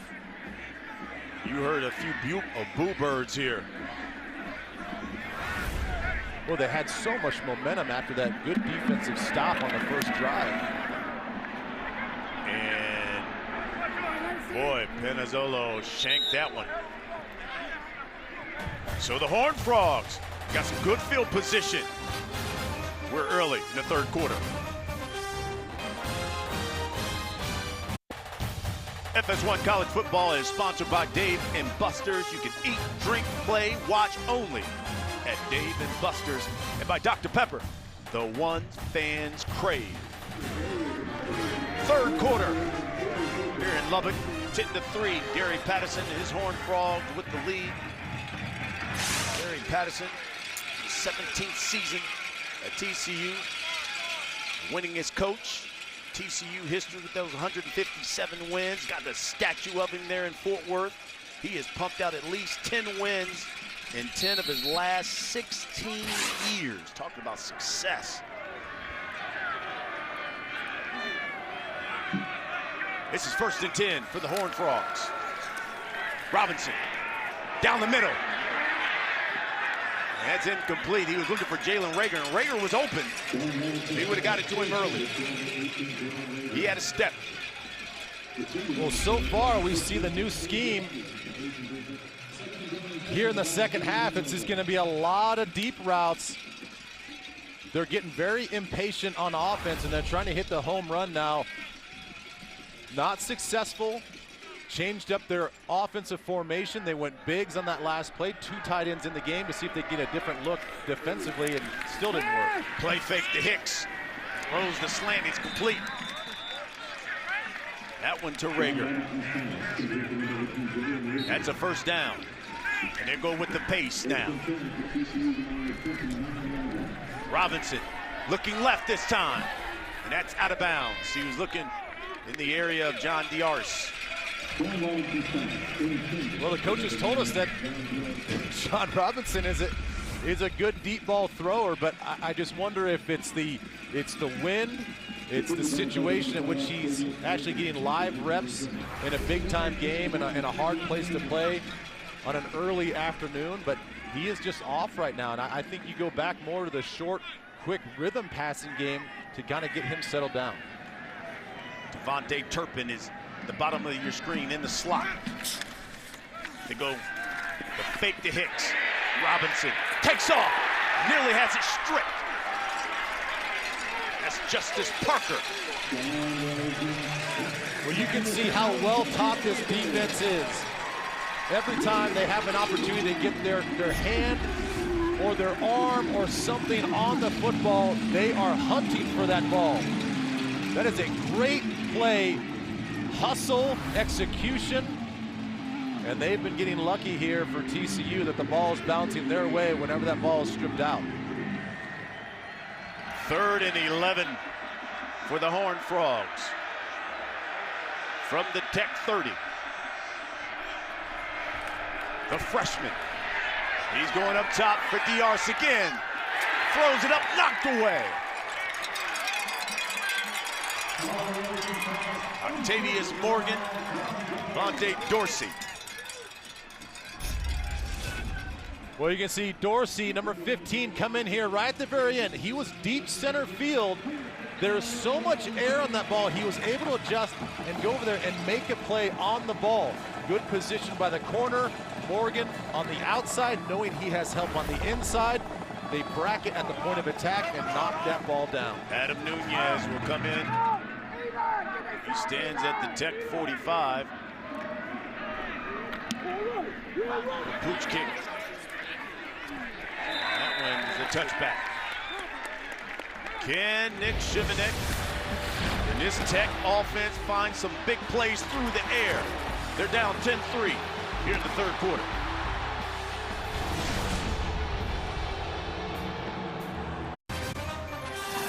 College football on FS1 is sponsored by Dave and Buster's. There she is, the masked rider. Official mascot of Texas Tech.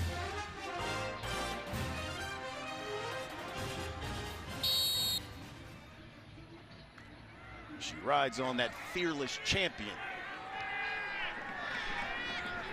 So 1st and 10 here for the Red Raiders from their own 20. Stockton cuts back up the middle. That's a first down.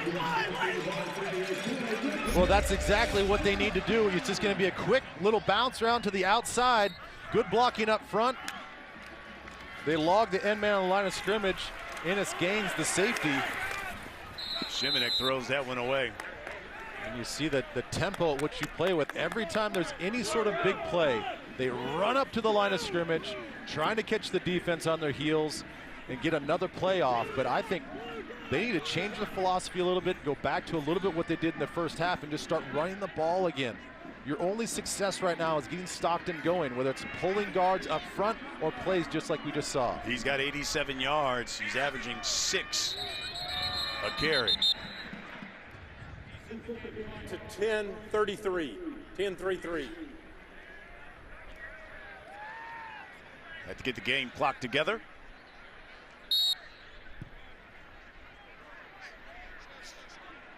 And it'll be 2nd and 10 now for the Red Raiders.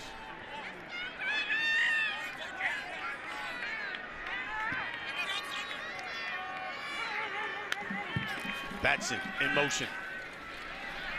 Shimanek. Plenty of time, under pressure now. Throws it away. You know, Texas Tech will be facing third down. They are 0 for 6 on their last third downs here after. Watch the middle of the field here. They're going to try these double crossing routes, but everything just gets muddied up. Man-to-man situation. TCU does a good job of just staying on coverage, and that just throws everything off for Shimanek. He has no place to go. That was his primary reads, and you see just after the first or second read, had no place to go, and that pressure gets to him. Here it again, third down and 10. Swing that one out. And look at the job of running there by Justin Stockton. Breaks a tackle, picks up a first down. And here we go, tempo again, big play, go right back up to the line of scrimmage, get the play call, try to get this thing off in a hurry.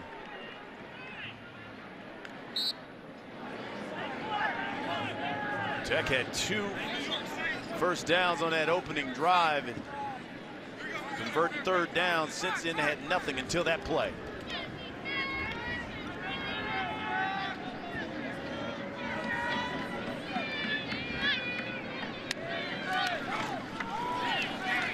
Stockton again.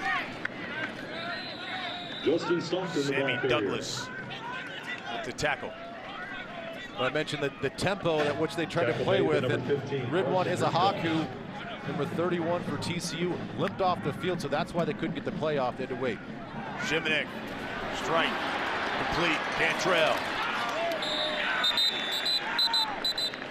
Nick flag, Shimanek's pass complete to number 14, Dylan Cantrell, for a Red Raider first down.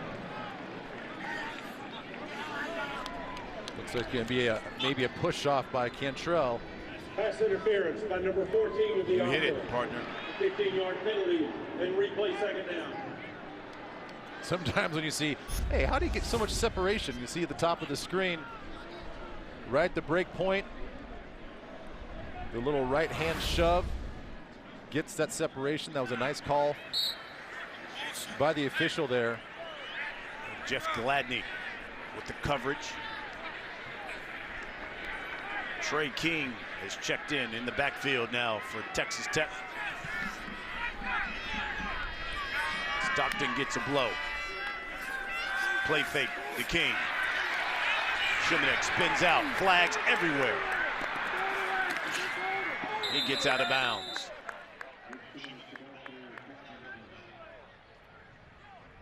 You can see Shimanek is becoming frustrated. He's getting chased around an awful lot, that's why. Holding by number 76 of the offense. Penalties declined. It's third down. That's Paul Star Wars.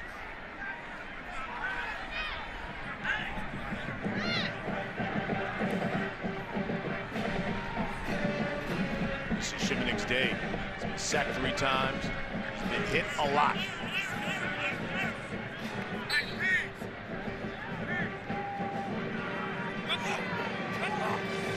Third and 23.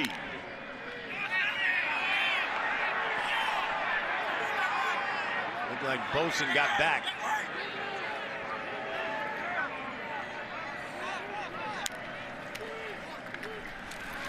Shimanek steps up in the pocket, delivers. It's complete. Well, we say all the time, you get in those 20-yard situations, there's not a lot of plays offensively that ask the routes to be past the sticks. So you sit back in sort of a softer zone defensively, you're allowing some of those catches to happen right in front of you. Now you just have to come up, rally up, and make the tackle. So a really odd series there for the Texas Tech offense. They're driving the ball down the field, sticking to their first half game plan of running the ball, and then penalty after penalty sets them back. Penizzolo, rugby style kicking.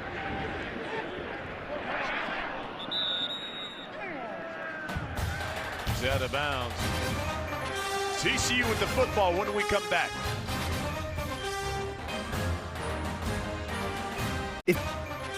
FS1 College Football is sponsored by Best Buy. Open this last. campus, Texas Tech in Lubbock, as we take a look at the college football playoff. And Alabama, I guess you'd say they had a bye this weekend. You don't think that taking on Mercer. Mercer is a quality opponent for them? Well, they're up 56-0 right about now. they are.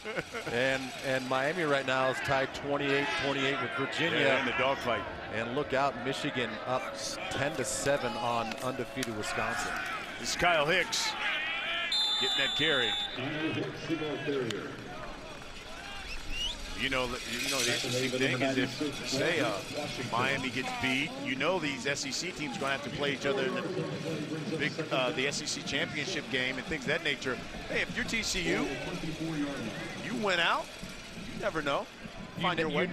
You don't, and that's the thing that they need to focus on today, because they're still in a dogfight here. But they not only control their own destiny with just getting to the Big 12 title game, but if you win that. Fumble by the freshman.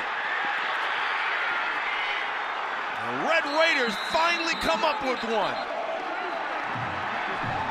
Third time they have forced one, but the first time they claim it.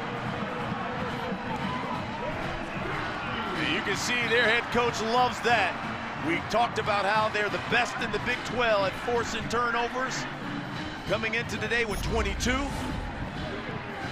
And again, just watch how they attack the ball. Every time they go to tackle, especially the quarterbacks who are not known to have great ball security.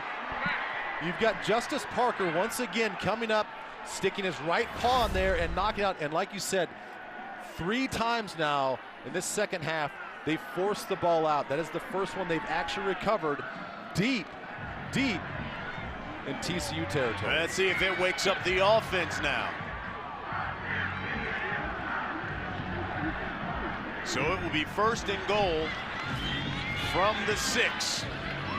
This is now where you look for number 9, Vasher, on the edge as the number 1 receiver. Use the 6'6" frame this time down near the red zone. Split backs, Stockton and Nisby. And Nisby goes nowhere. Ty Summers wraps him up. Where Ty Summers he is just a ball of fire every time he plays.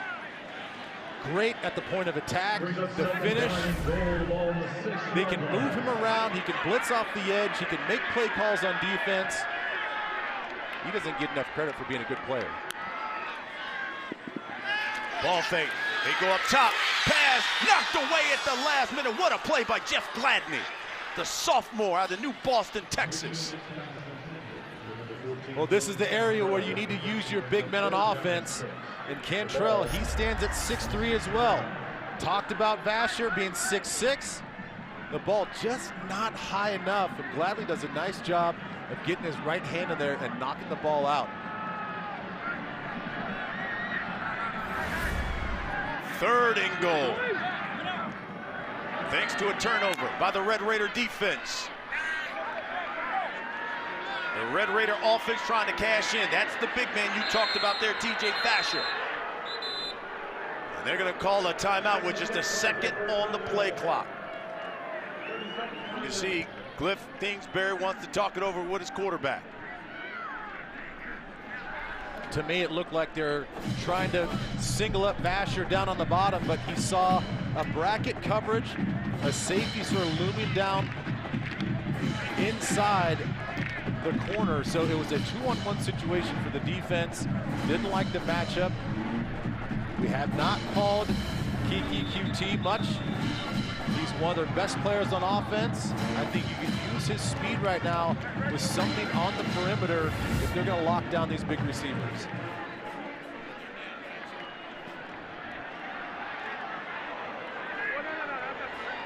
Red Raiders looking at 3rd and goal.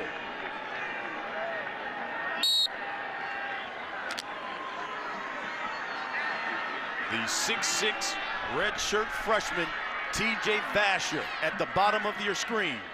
And QT is the number 3 receiver in the slot. They go with the handoff. It's Stockton, and he's brought down I think you go for it. At the 2, you go for it here? Oh, they're going to bring out their field goal unit. You can hear the crowd's response to that. With as well as your defense is playing, to me, they are feeling it right now. They have TCU's offense on their heels. I say you stay aggressive and you go for this thing. But they have elected to bring out their field goal unit and just take the 3-point opportunity. Here comes Clayton Hatfield, who is 1 for 2 so far today. Here's Robinson, who fumbled the football.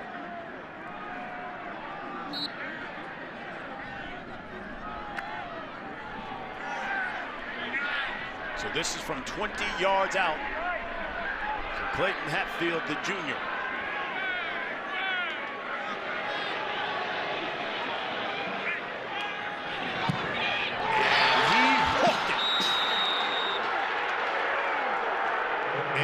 Special team woes continue for Texas Tech.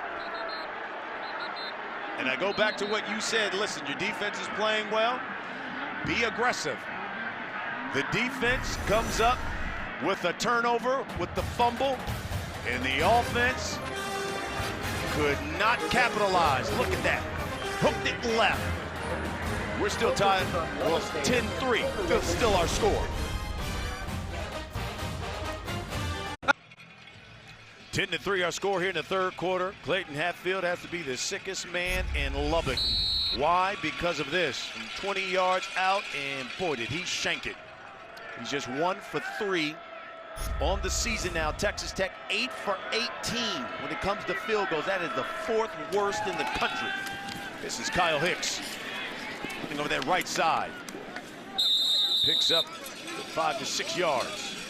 Well, I'll go back to my strategy that I was thinking that your defense has played lights out this game. They've caused 4 fumbles. You just get your first fumble recovery deep in their own zone, and you're feeling it. Let your offense go there on 4th down and try to get in there and punch it in and tie this game up. You see the struggles they have in the field goal game. That's a tough angle. That should be a gimme kick. But he knew how tough of an angle that was, and he really just laid into it and hooked that thing way to the left. Here's the freshman, Robinson, up the middle, cuts back. And again, pushes a man off of him. Pushed out of bounds at the 48. Deshaun Johnson pushed him out of bounds. You can hear the TCU sideline calling for a face mask. Well, 2 things here. You're going to see Deshaun Johnson, number 7, come in right there and go for the ball. He's had a few balls knocked out of his hands, and these guys are hunting after that ball. He holds onto it there, but then at the end of the play, he gets up once again and is limping. Looks like he's holding that right shoulder and that right arm. 24-yard carry for Robinson. He gives that one to Hicks. And Hicks runs into a red wall. You know, one thing defensively you have to watch out for, they've done such a good job of getting the ball out. Again, 4 forced fumbles, only 1 recovered by your own defense. But sometimes now when you're feeling it like that, you can miss tackles because you're so concerned and so concentrated on getting that ball out. So they have to stay disciplined on defense to not just go right for that ball, secure the tackle first, then you could rake the ball. Here's Dave Gibbs, defensive coordinator for Tech. From the pistol now. This is Hicks, left side, across midfield. He's in Tech territory. Oh, we got into the flag. Well, it looks like a late hit situation out of bounds.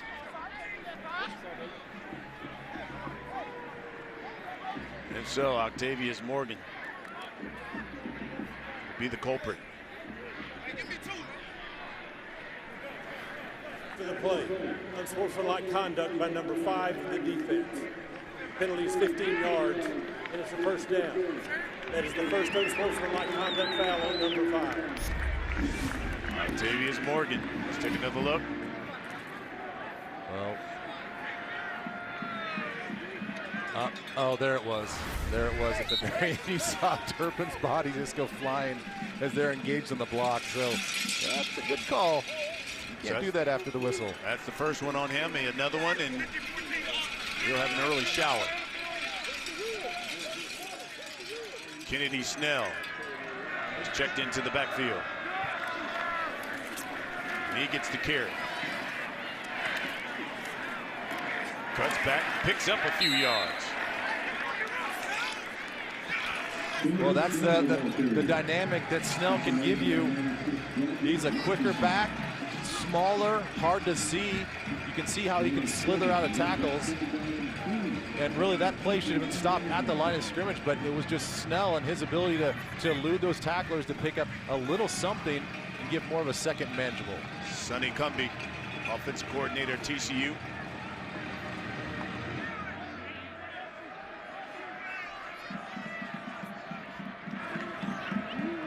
This is 2nd and 4. And Snell again. Roderick Washington with the stop. It's a first down. And we mentioned it earlier, but you're seeing a lot more Snell in this game because Darius Anderson, who's leading this team with 8 touchdowns, is out for the season. So they have to go a little bit deeper in the running back room to get a lot of Kyle Hicks, and then when he needs a blow, Kennedy Snell comes in the game. This is Hicks in the backfield.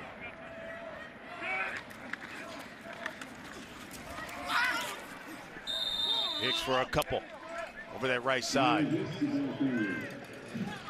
Now the Horned Frogs are just rely on pounding it away with just coming upon 2 minutes left here in the 3rd quarter.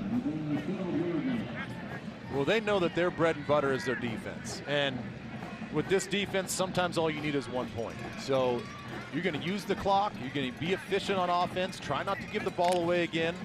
And just methodically get the ball down and try to get another score. Robinson, he's going to throw it. He's got snap. Touchdown. Horned Frogs, Jalen Rager.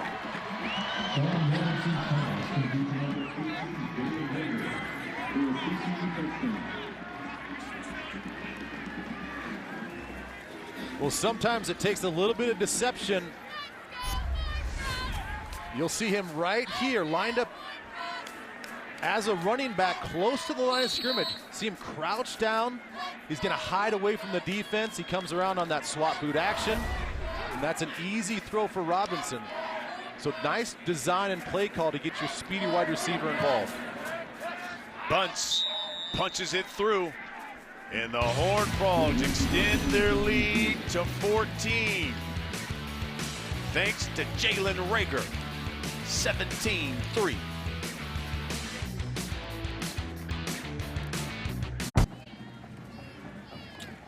Well, behind number 91, there he is. The freshman out of Waxahachie, Jalen Rager. Got his 5th touchdown catch of the season. And the Horned Frogs are up 17-3. Less than 2 minutes left here in the 3rd quarter. Kiki QT from his own end zone. Brought down at the 17. It's time now for the Carl's Jr. and Hardy's game break. Here's Greg Wolf. Brian, thanks. Number 3, Miami has had to battle back all day long against Virginia. Kurt Benkert having a sensational afternoon until this happened. Break out the turnover chain again. Jaquan Johnson, 30-yard pick 6. Miami has added a field goal for their first lead of the afternoon. They lead at 31-28, end of the 3rd. 17 players, guys, have now worn that turnover chain this season. Say it. You go ahead. This is your turnover chain. Turnover chain. That thing is something. 1st and 10 here for the Red Raiders. Stockton. Left side. Nick Orr wraps him up.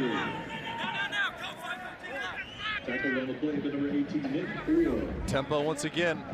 Take a look at TCU's defense. That's incomplete. Thrown behind TJ Vasher. We'll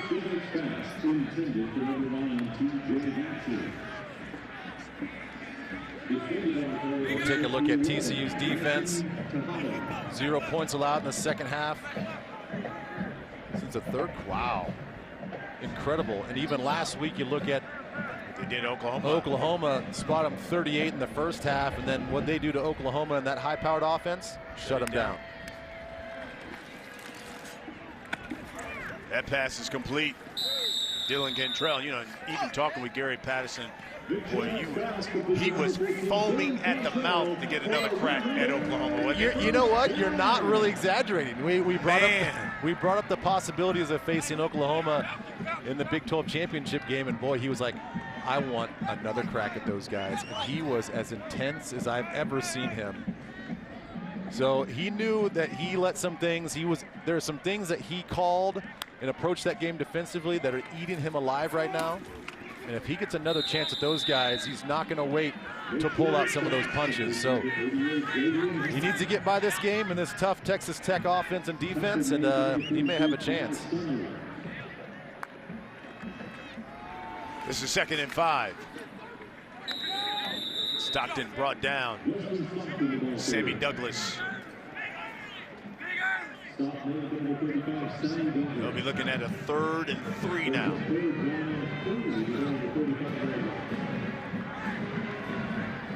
They've got trips at the bottom of your screen.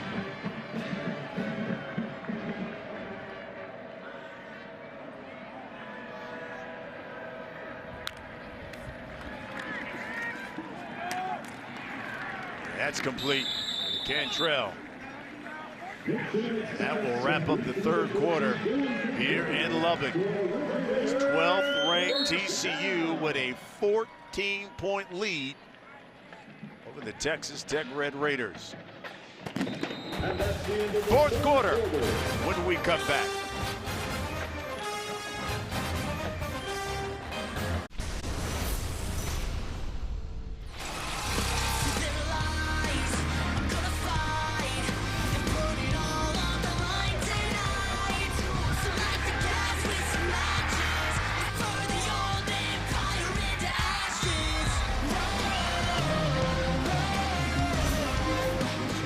The 4th quarter.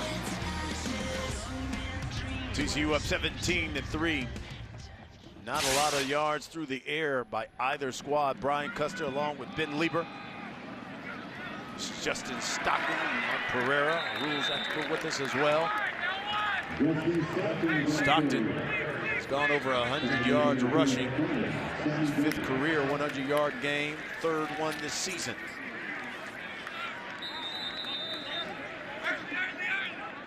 Will they try to sneak up again? A 9-yard pickup, go tempo, try to run it again. Big time stop there by Chris Bradley up front. No. Oh, they actually got the first down, excuse me. First down from midfield. Shimonek looking right. And we got a flag here. He's looking for TJ Vasher.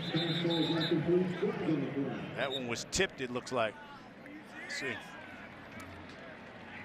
We'll take a look at that. If that ball was tipped. Holding by number 11 of the defense. It's a 10-yard penalty and an automatic first down. Well, the holding may have happened before the tip ball, if there was a tip ball situation. For Anthony Tejada. Let's see. You see at the top of the screen. Grabbed him at the top of the route. He has him pretty good. Got a little arm tug as well. That was a full-scale mauling there by Tejada.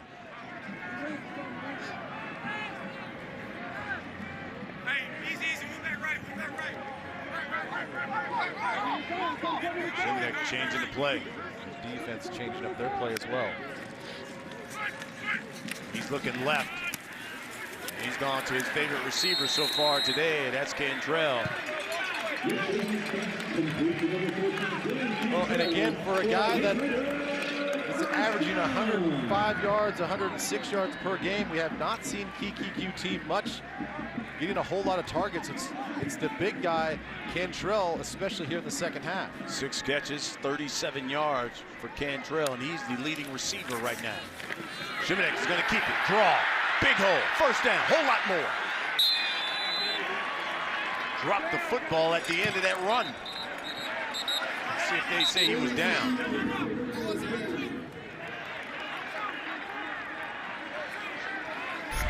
And there doesn't seem to be any debate about what happened.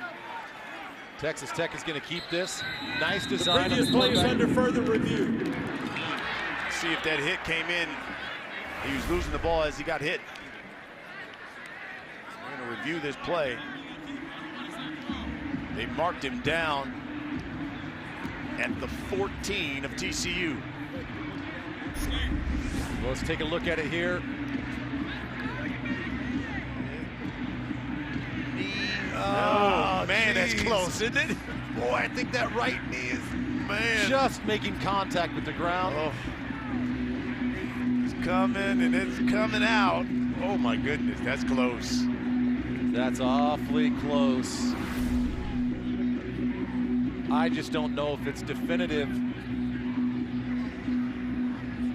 If that ball came out before that right knee touched the ground. Mike Pereira, our rules expert.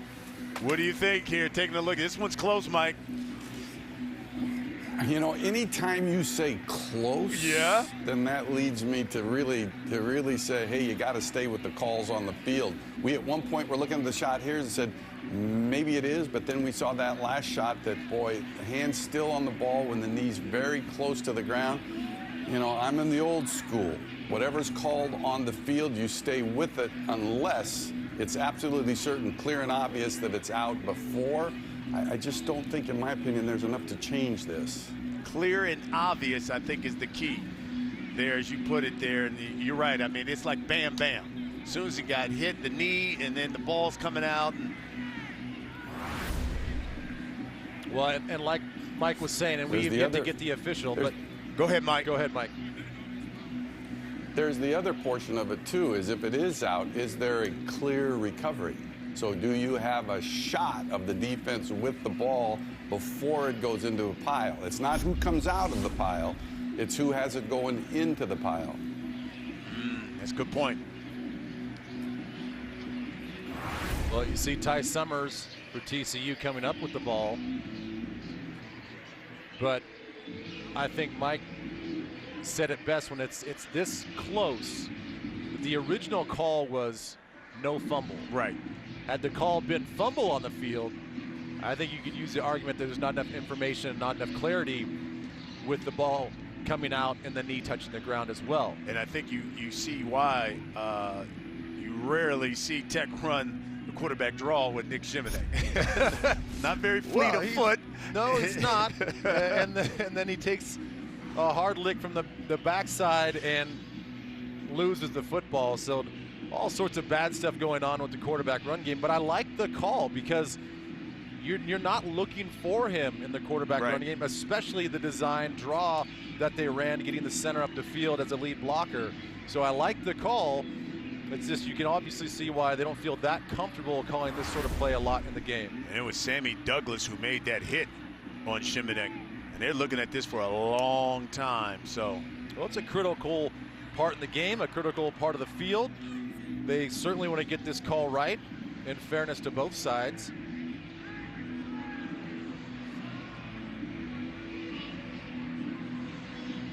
Still reviewing here. This, Mike, they've taken a while here to review this one. What do you think are some of the things they're discussing? Well, you know, to me, if they're taking this long, they're going to rule it as a fumble, but they're trying to determine if there's a clear recovery, as I talked about earlier, because you have to have a view of possession of the ball by the defense before it goes into the pile, because, hey, it may change 3 times if it's in the pile, but if you don't have a clear recovery, even if you rule it as a fumble, then the play stands as being down. So I think that's the one thing they're trying to find, is the shot that maybe could show a clear recovery. I probably wouldn't reverse it anyways because it's so close to a fumble. But again, I don't see anything clear here to say you could reverse it and give the ball to the defense. But I could be 0 for 2 on this one, by the way. They have now taken well over 3 minutes. Referee Castleberry has After the further call. review, the ball was fumbled by the runner and recovered by the defense on the 14-yard line. First down. Mike, you're betting 50%, partner. I mean, come on now. Well, you know, at least 50% is pretty good for me. But, you know, again, when it takes, when it takes this long to make the decision and you got the elements of is it a fumble and is there a clear recovery? I'm the old school guy. Let's stay with what's called on the field, which, again, I don't think the terminology that's used in the college rule book is beyond a shadow of a doubt. I just don't think there's really anything beyond the shadow of a doubt that either it was a fumble or that there was a clear recovery by the defense. But replay is judgment. It's just judgment in one person's eyes versus another. Well, you're right on it. Thank you, Mike. Appreciate it. So TCU gets their first turnover. They retain possession. They get possession. Kyle Hicks gets that carry. He runs for 5, and that was crucial for the Red Raiders. You're driving down there, fourth quarter. You could get a score here. All of a sudden, you never know. It's a whole new ball game, but, man, that was a backbreaker. That was a backbreaker, and now you have an injury to compound things here for the defense for Texas Tech. Desmond Smith, the corner, walking off the field under his own power. But you said it. I mean, you talk about a critical point in the game where you're down 14 points and you put together a nice drive, and what's the most devastating thing that can happen? Turnover. Mm-hmm.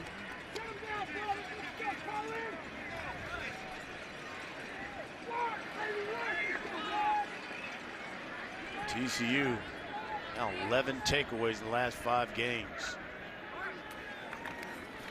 2nd and 4. Hicks keeps the legs turning, picks up about 3. You know,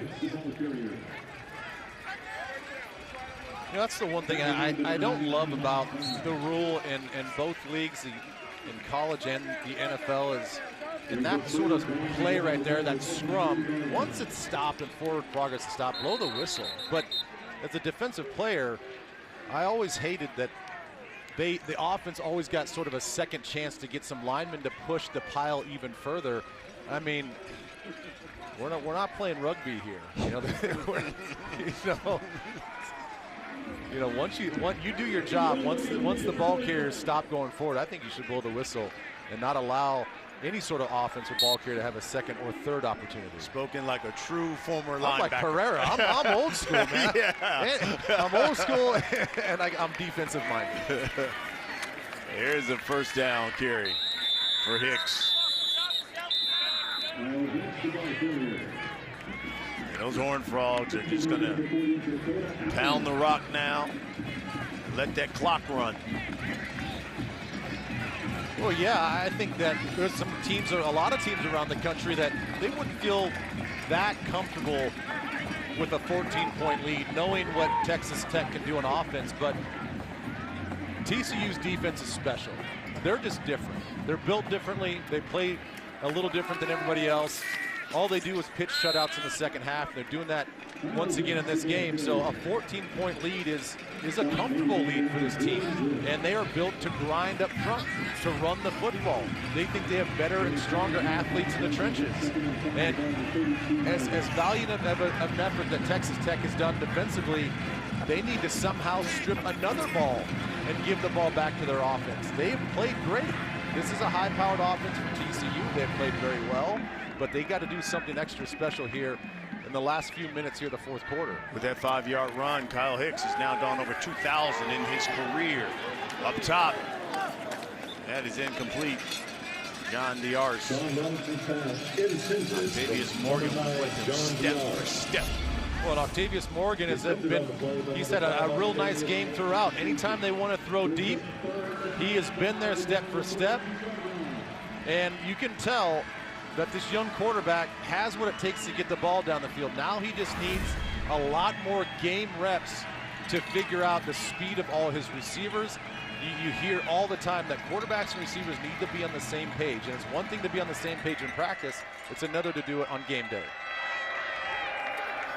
Olanalua gets the pitch, and Olanalua is off to the races. Down the sideline and pushed out at the 40. Well, talk about inflating your passing numbers on the shovel pass. You know, a little bit of a wrinkle. It looks like a speed option, but you have Olanalua running up inside of the quarterback.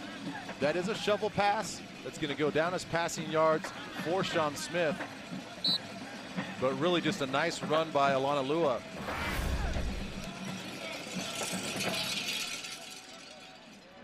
First and 10 now for the Horned Frogs from the Tech 40.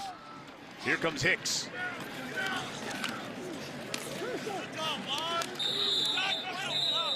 Well, once again, that's the sort of play I'm talking about. Where, you know, it was a good 2 seconds where the ball carrier was stopped, and yet there's no whistle being blown. So I don't like it because I don't like, you can tell I don't like it. What do you want these guys to do? Bill Snyder is sitting there smiling watching this game. Like, that's my boy. Well, you know, people get hurt in those situations. You know, you had big 300-pounders running full speed to try to push the pile, and guys standing around the pile get sort of plucked off. Safety issue.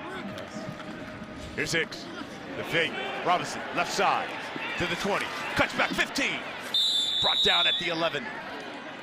Jay Sean Johnson tripped up the freshman. Well, finally, Tech is going to bring a blitz. They're getting tired of getting gashed in the run game. And when you blitz off the edge, sometimes you have to have contain. You have to be contain-minded. And they just lose contain on that particular play. Sean Robinson does a good job keeping his eyes up, recognizing that Vontae Dorsey was losing contain, and picks up a nice first down. That's 19 yards. He's now got 84 yards rushing. This time they go to Hicks. He stopped at the 10. And you can sort of feel how TCU's offensive line is just now imposing their will on the defense. The defense is getting a little tired. They're getting a little run down. They've made some plays for their offense, but the offense could not capitalize. And now you see a big rotation of red jerseys coming off the field to give their guys a break. Those guys have been getting beat down all game long and really stepped up, but this is a big physical offensive front for TCU. And I think you hit on it. Tired and probably frustrated because they did their job tonight. Absolutely. You know, going into this and even talking with the coaches, their whole thought was, you know, we have confidence in our offense to put some points on the board. We just don't want to strike too early. We don't want to leave our defense out there for lengths of time. But hey, the defense has come out there. They forced them to got a turnover. Had the ball loose a couple of times, couldn't get it, but they've done their job. It's been the offense that's come up empty here today for the Red Raiders. Listen, you hold, I don't care what offense it is, especially in the Big 12, to 17 points, you're doing your job on defense. We got a man down, and it looks like Octavius Morgan. He's had himself a good day today.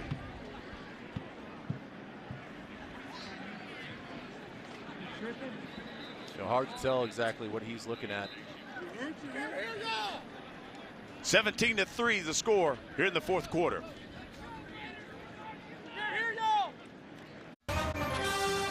FS1 College Football is sponsored by 2018 Ford F-150. It doesn't just raise the bar, it is the bar.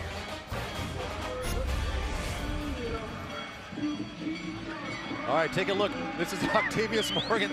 I like the strategy. Hey, man, my shoe's untied. Hey, ref, my shoe's untied. I can't help you out. All right, what am I supposed to do? What am I supposed to do? All right, maybe let's go down.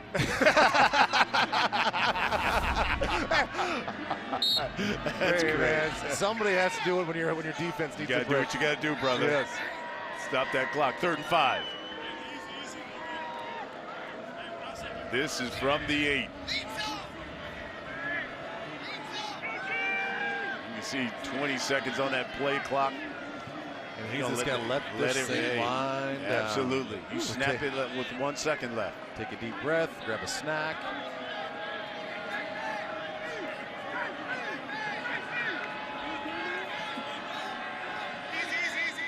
All right.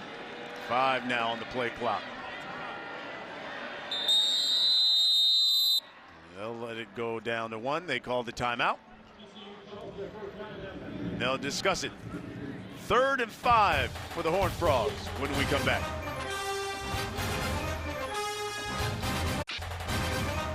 FS1 College Football is sponsored by Wendy's Fresh, Never Frozen Beef Hamburgers. It's the official hamburger of the NCAA. 4th quarter.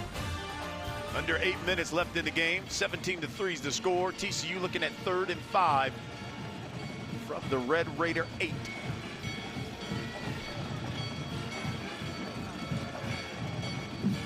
Freshman Sean Robinson.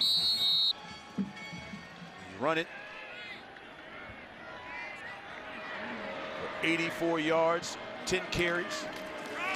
They go to the read option to Hicks, and he is picked up and driven back. Don't do it. Don't do it. Don't do it. I know you want to do it. Yeah, Justice Feeling Parker. good about yourself.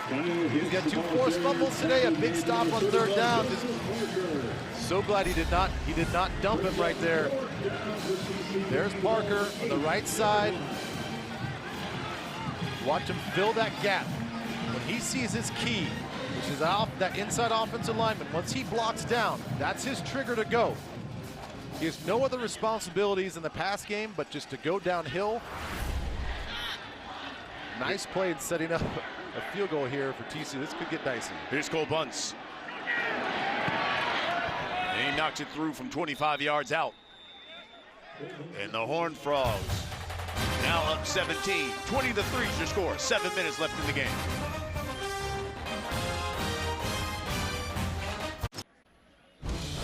Hey, welcome back. UFC Fight Night. Tonight on FS1, heavyweight showdown. 2nd-ranked Ricio Verdum faces off with the 8th-ranked Marcin Tybura. It's about you don't want to miss. UFC Fight Night tonight, 7:30 Eastern on FS1, or you can stream it live on Fox Sports Go. Ben Lieber, let's recap this thing. And TCU up 20-3 here in the 4th quarter. Well, it's been sort of a sloppy game so far, hasn't it? You know, we never thought it'd be 20-3 would be the score.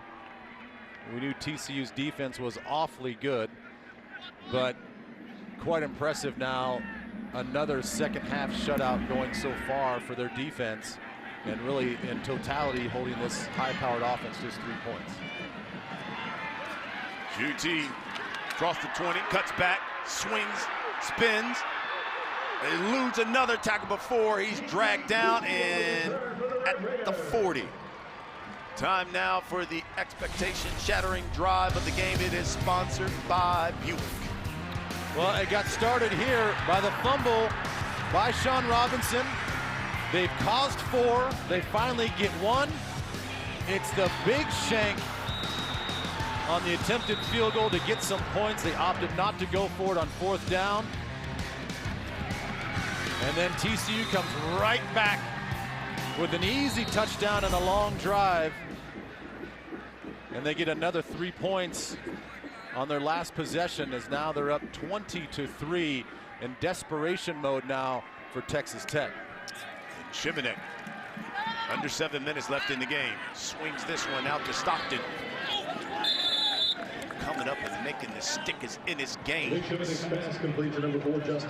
You know, that's a part of this offense that I thought we were going to see more of not just Stockton running the ball, but Stockton in the passing game. You know, he has the ability to flare out, to run those swing passes, to run up the middle of the field, a lot of angle routes. They have not used that in this game. Maybe this would be a good time when they need a big play. Shimanek. Cantrell overshoots him. Well, they've tested this defense on the outside. Not a lot of success. They've ran the ball pretty well on the inside. I still think that at some point in time, and this is the time to do it, to test this defense in the middle of the field, really stress out their deep safeties and see if you can get something over the top.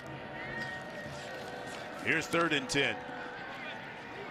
Shimonek pulls it down. Still looking. Rolls right. And coming back to the football. What a play by Antoine Wesley. And here we go. Big play. Get lined up again. Looking to come back to the football into concentration. Here's Shimonek. Again. Steps up in the pocket. He takes off. Picks up 3. Boy, he was really close there on that scramble, too, of losing that football again. Lost one earlier, and Ross Blacklock just about got that ball out, so he's got to be a lot more careful when he's scrambling around trying to extend plays.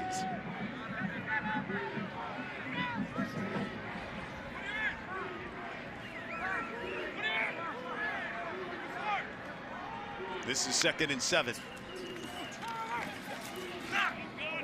That one is knocked away. Good defensive play. Banagoo in another one of those killer bees up front. He's trying to swing that one out to Stockton. That's the first time we've really mentioned Banagoo. He has really come on for this defensive front. So athletic off the edge. He gets a little impatient in pass coverage when they ask him to drop back in pass coverage, but him along with Matt Bosin on the outside, they really provide a lot of pressure on the quarterback. 3rd down, Stockton. That's a 1st down. Brought down at the 10. All right, here we go again. You see the coaches telling him, get lined up. Let's get another play off.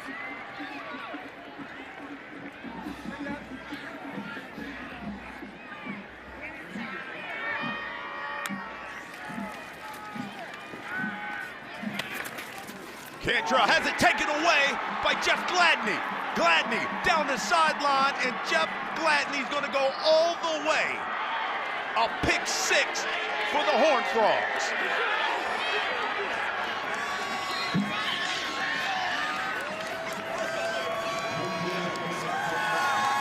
Well, this play is nothing but Gladney. The ball's placed on the outside, forced just a little bit, but he just took the ball away. You'll see here, placement on the outside, swipes down at it, and it just lands right in his hip pocket. But watch the end of this play. I still don't understand why players feel like they need to do this. He's going to drop the ball at the 1-yard line, trying to look sweet. He does go back and get it. In the end zone for a touchdown. But why, oh why do players feel like they need to do that? You're right. Gladney has 7 tackles on the night. Now that pick 6. How about those TCU replacements on defense? Douglas has 7 tackles, a forced fumble. Evans 6 tackles, so they've come up big here today.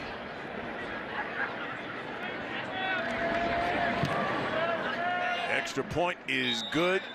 Horned Frogs now up 27-3. Shimonek looking for Cantrell, but Gladney was not having it with the pick 6, and Cliff Kingsbury is not happy. They're down 27-3. Welcome back to FS1 College Football, sponsored by Dave and Buster's. Horned Frogs up 27-3 thanks to the 93-yard pick 6 by that young man Gladney. You see him reenact it right there on the sidelines with Ennis Gaines. The guy just took that thing. QT will down it as we get a game break. Here's Greg Wolf. All right, Brian, thanks. Number 3, Miami, finally with a little breathing room late against Virginia. Malik Rozier finds a seam up the middle, dives in for the 8-yard score. Travis Homer's added another score.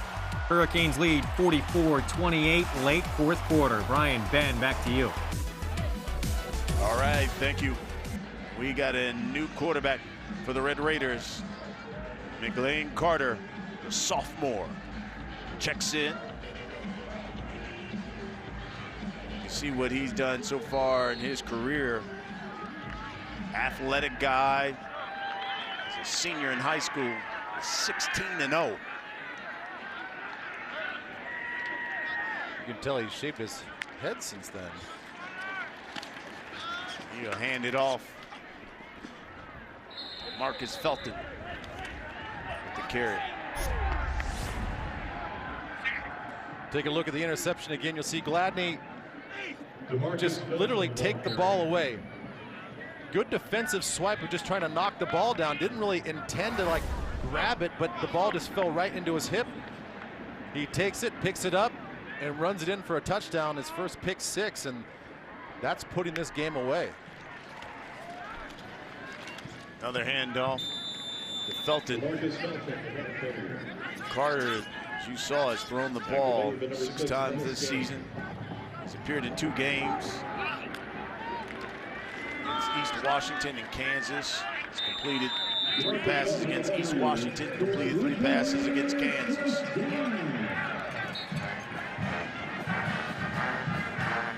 So first and 10 for the Red Raiders from their own 36.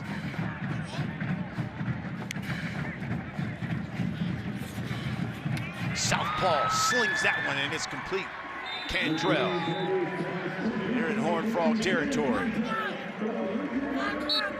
Texas Tech needs another victory if they want to be bowl eligible. Haven't done that in 2 seasons here in Lubbock. Felton dives forward. He's close to another first down. And for TCU, we'll rack up another victory. Put them at 9-2. One more victory against Baylor next weekend, and they'll find themselves in that Big 12 championship game. This is Nisby, the big man, running hard. Let's take a look at the standings in the Big 12 right now. Just as you mentioned, Brian, just TCU controlling their own destiny. They win, they're going to win here today. They win next week. And if Oklahoma continues to win as well, they will face off once again. And I tell you what, we talked about this a little while ago about what Gary Patterson looked like in his demeanor when we asked about the possibility of facing OU again in that championship game. And you said he was frothing at the mouth, yeah, and it was not really an exaggeration. He is pumped up. He is excited. He wants definitely another crack at those guys because he feels like he left some things out on the table that defensively that he should have done. He has a better game plan already for these guys. So you want to talk about quite a matchup and some storylines going in that game. That's going to be fun. So TCU will take on Baylor Friday. You can see her here on FS1.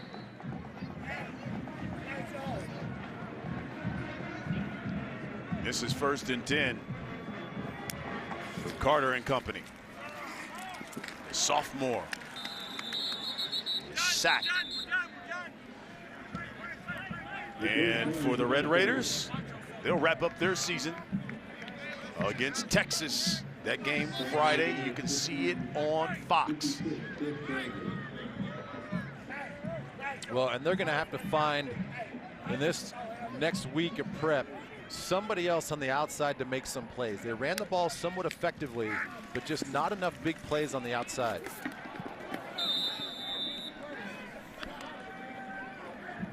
Of course, they'll wrap it up against the Longhorns. Texas right now up 28-14 at West Virginia. Never saw that coming. Man. Just went final.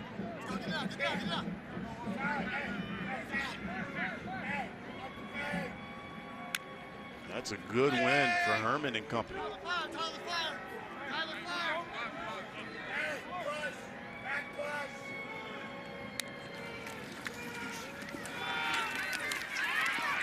This is Felton.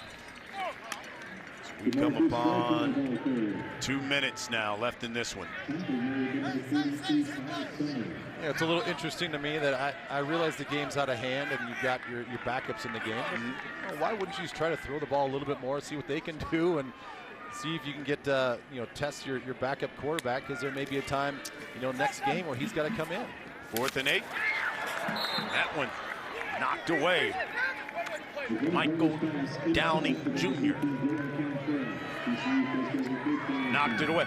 We talked about how TCU came in this game shorthanded, not the starting quarterback, running back, safety, linebackers, but Sean Robinson, the freshman, threw for 85 yards, ran for 84. Kyle Hicks ran for 81s, and Gladney, the 93-yard pick six. Well, and if I had to assess, how the young quarterback played, I would say it was a win in the fact that you got to win and you sort of got the experience as a starting quarterback.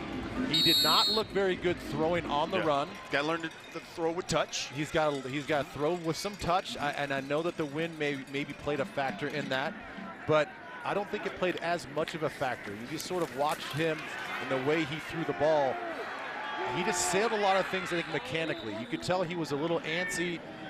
I thought he looked good running the ball. I think he can be a little bit more decisive sometimes on some of the zone read stuff, but it is a learning process. He did get the win here in a tough environment, an early kick, which is always tough for a lot of players. So it is a successful win for him and a successful outing, but he's got to show a lot more, especially if you're going to get back into that Big 12 championship game. And you expect to have Kenny Hill back next weekend. Well, and those things are always tricky. You don't know what's going to happen with him. With his injury, you don't know what's going to happen with him, if he's going to be ready.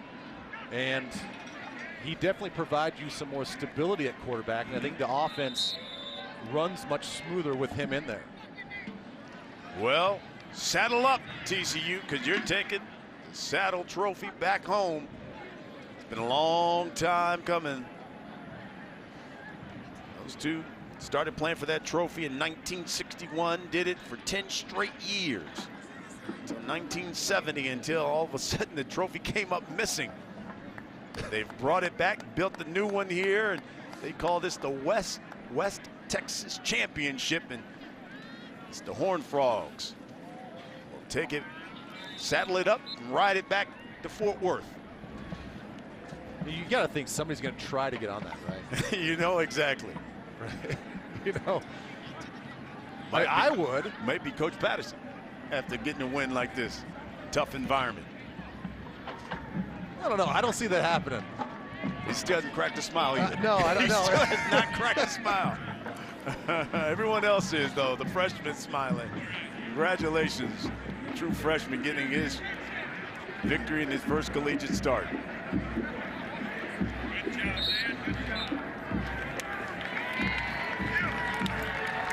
I have to say that this defense for Texas Tech was much improved. There's an exchange of pleasantries there. Gary Patterson, one more victory for him against Baylor.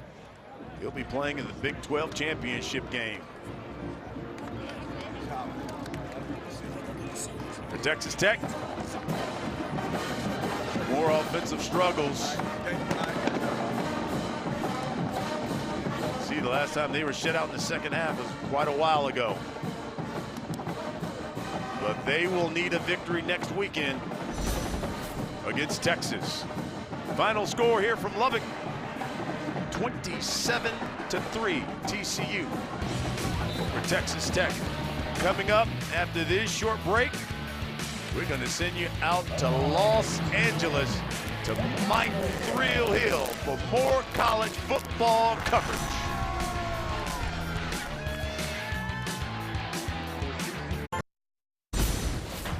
There he is, the always dangerous Saquon Barkley. He's been struggling lately, though. He got 16 total TDs this season, which leads the Big Ten. Penn State, Nebraska, coming up next, right here on FS1.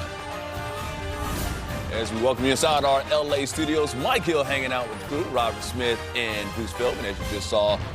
TCU, a big dominating win over Texas Tech today, 27-3. It is the least points that Texas Tech scored since 2006, the fewest points they scored since 2006. So that TCU defense really coming through today. Yeah, really coming through. And Bruce, was it 5 straight games now? Haven't given up a point in the second half? Yeah, just a reminder how great of a defensive coach Gary Patterson is. He knows this system. By the way, Sonny Cumbie obviously came from Lubbock.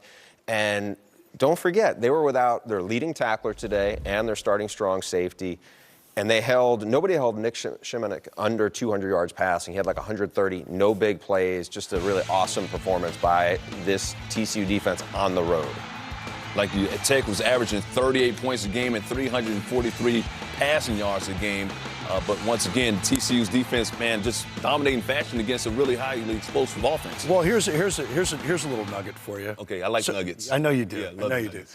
Since 1937, since they've been keeping track of the NCAA statistics for defense, Alabama leads the nation in number of times they've been the number 1 defense, and that's 6. Gary Patterson at TCU, just in the last 17 years, has had the number 1 defense 5 times. Wow. There at TCU. Not this year, of course, because playing in the Big 12, obviously, the offenses are a lot different. But a great performance again from them defensively, and I think on the offensive side of the ball, there's some injuries there as well. Darius Anderson was out at running back. I don't know if their center, if he actually made it back for this game. But Robinson came in at quarterback as a true freshman, had been in for spring, played at DeSoto High School, a big high school down there in the Dallas area. So, he played at Jerry's World in the state championship a year ago in front of 50,000. So he's kind of used to some of the pressure. But you can see here, doing a nice job running the football. Struggled a little bit throwing the ball earlier, but you have to credit Texas Tech and their defense. David Gibbs, defensive coordinator, has done a tremendous job. But what you saw in that last play right there, Sonny Cumbie, the offensive coordinator at TCU, did a nice job. Got one of the backs lined up in the backfield behind the lineman. The defense couldn't see where he was. They snuck him out, little bootleg action. Nice, easy throw for a touchdown for Robinson right there. So credit Cumbie working with a true freshman quarterback and easing him into the offense and allowing him to make some plays eventually. Cumbie went to school where? He was one of the other record-setting quarterbacks for the Red Raiders. Who's the other record-setting quarterback we're going to talk about right now? Yeah, head coach Kingsbury. They really like him in Lubbock, but if he can't get this win next week against Texas, he's in big trouble. I think there's a lot of pressure on his job right now. I mean, he came in with a splash. He obviously had a lot of success in his time at Texas A&M, got everybody really excited. But they have not been able to get it going. And, as Robert said, it had been so bad on defense. They're actually okay on defense, at least by Big 12 standards. But now, just kind of laid an egg when they really needed something. You come in and get a really banged-up TCU team coming in there without their starting quarterback. And I think it was just a flat performance. And we need to see them really step up against Texas next week, or else you could have a coaching search going on in Lubbock. The fewest points they scored in a game since 2006. Tech has lost 5 of their last 6 games. Meanwhile, let's go across the Big 12. Speaking of Texas, taking on West Virginia, team that was still in the mix for the Big 12 title game until today. But Sam Ehlinger pressured, pass picked off. Kenny Robinson taking it back 94 yards to the house. That was about the only thing that West Virginia could get going to get points, because once Will Greer was knocked out of this game with a hand injury, it was bleak for the Mountaineer offense. All right, later in the third, Saints score. Kyle Porter takes the handoff. He's going to find room 10 yards for the touchdown. Texas with the win, 28-14. So it looks like West Virginia's out of the mix for that Big 12 title game. Iowa State. Bowl eligible now for Texas. How about that? Baylor, Charlie Brewer, Mel Wainwright. 13 yards, gets them 6, 7-0 Baylor. Get some optimism going with some of these young players that Matt Rule has trying to get a couple of wins to finish out the year. Back comes Iowa State. Zeb Nolan to Alan Lazard, 36-yard touchdown. We're tied at 7. It's tied at 10 right now. Miami. Iowa State, another one of those teams with a lot of quarterback injury issues. Miami was down 14-0 at one point. against Virginia. Remember, they're coming off that big win against Notre Dame, number 3 in the nation right now. That was 28-14 after that touchdown, but back come the Hurricanes. What's that, the turnover chain? Everybody wants a turnover chain. You know that defense is working for it. Number 2 in the nation in turnover margin. You can see everybody wants a little airtime with that chain. That was Jaquan Johnson with the chain right there. We were tied at 28, and then Malik Rozier doing it himself. Canes take the lead 37-28. Mercer, Alabama. Where did we say Mercer was again? Macon, Georgia. Macon, Georgia. I like the harmony right there. Jalen Hurts, wide open to Irv Smith, 8-yard touchdown. This will be all Alabama today. It's 14-0. Hurts pumps, going deep. Calvin Ridley, dangerous. Woo. Wide open. Hurts 7-7, 180 yards, 3 touchdowns. Of course, taken out in the second quarter. They need them. Alabama rolls 56-0. Get ready for Auburn. Where's the Citadel, though? Where's the Citadel? South Carolina. Oh, yeah. Clemson is also in South Carolina. Right? Okay. Kelly Bryant, he's good. Deion Kane, touchdown, 53-yard touchdown. Clemson takes a 7-0 lead. And then later in the second, Clemson up 31-0, and it's Zarek Cooper. Jump ball, T. Higgins. Good concentration. Nice job, concentration. But they needed that, too. They really needed to we like these purple. Tack on those few extra points there. Yeah, it was only a 58-point win. I mean, you not love these purple uniforms? I like You like the purple? You should. You're Mr. Viking, right? Louisiana Monroe and Auburn. Different tied at purple. 7 here. Jarrett Stidham, how good has he been lately, guys? No, he's been very good. You know, and this is exactly what Gus Malzahn really needed in this offense. At the beginning of the season, clearly against Clemson, that was the worst performance of the year, 117 yards of total offense, but he has really gotten comfortable. Winging it. And that sets up nicely for the Iron Bowl next week against Alabama. Oh, man, that should be a good one. Alabama's banged up. Auburn rolling at the right time right now. They improved to 9-2 on the season. Coming up, we'll head for the Big Ten and the highlights there. Number 5, Wisconsin looking to remain unbeaten with 24th-ranked Michigan in town. Nebraska's Chris Webber. Yeah, he's the leading tackler for the Huskers. They got some issues down there. We might talk about their head coach as well. You might be on the hot seat. Nebraska, Penn State coming up here. 19 minutes on FS1.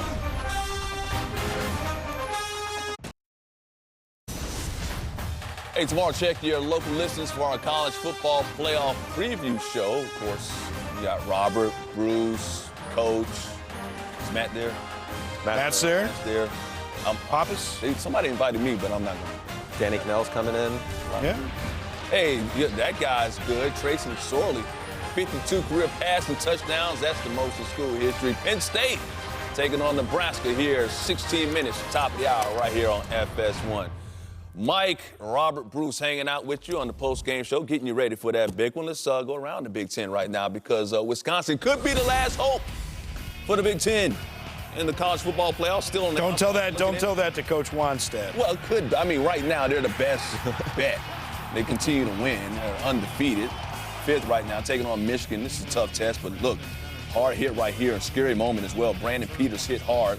He had to be carted off the field with an apparent head injury. He was taken to the hospital for evaluation. Later in the 3rd, same score, Kendrick Pryor, 32-yard touchdown run. Look at the Badgers. Big win for them. They knock off the 24th-ranked team to land 24-10. All right, Minnesota, Northwestern. How good has Northwestern been this season as well? Alex Miller. Of course, it's the Kobe McCrary fumble, and Montre Hardage got the fumble recovery. Quietly a nice roll for Pat Fitz's Wildcats. Just 6 in a row now. Would he ever leave that school? I mean, that's the only place I'd heard he would ever consider is if he could get the Bears job. All right, Garrett, the Bears. Not the Cal Bears. No, not the Cal Bears. No. Jelani Rodgers, Northwestern goes on to win it 39-0. There he is, Nebraska head coach Mike Riley. Bruce appears to be on a hot seat there over in Nebraska. Yeah, one of the nicest guys in the business, but it has not worked out well so far. Top of the hour, Nebraska, Penn State coming up.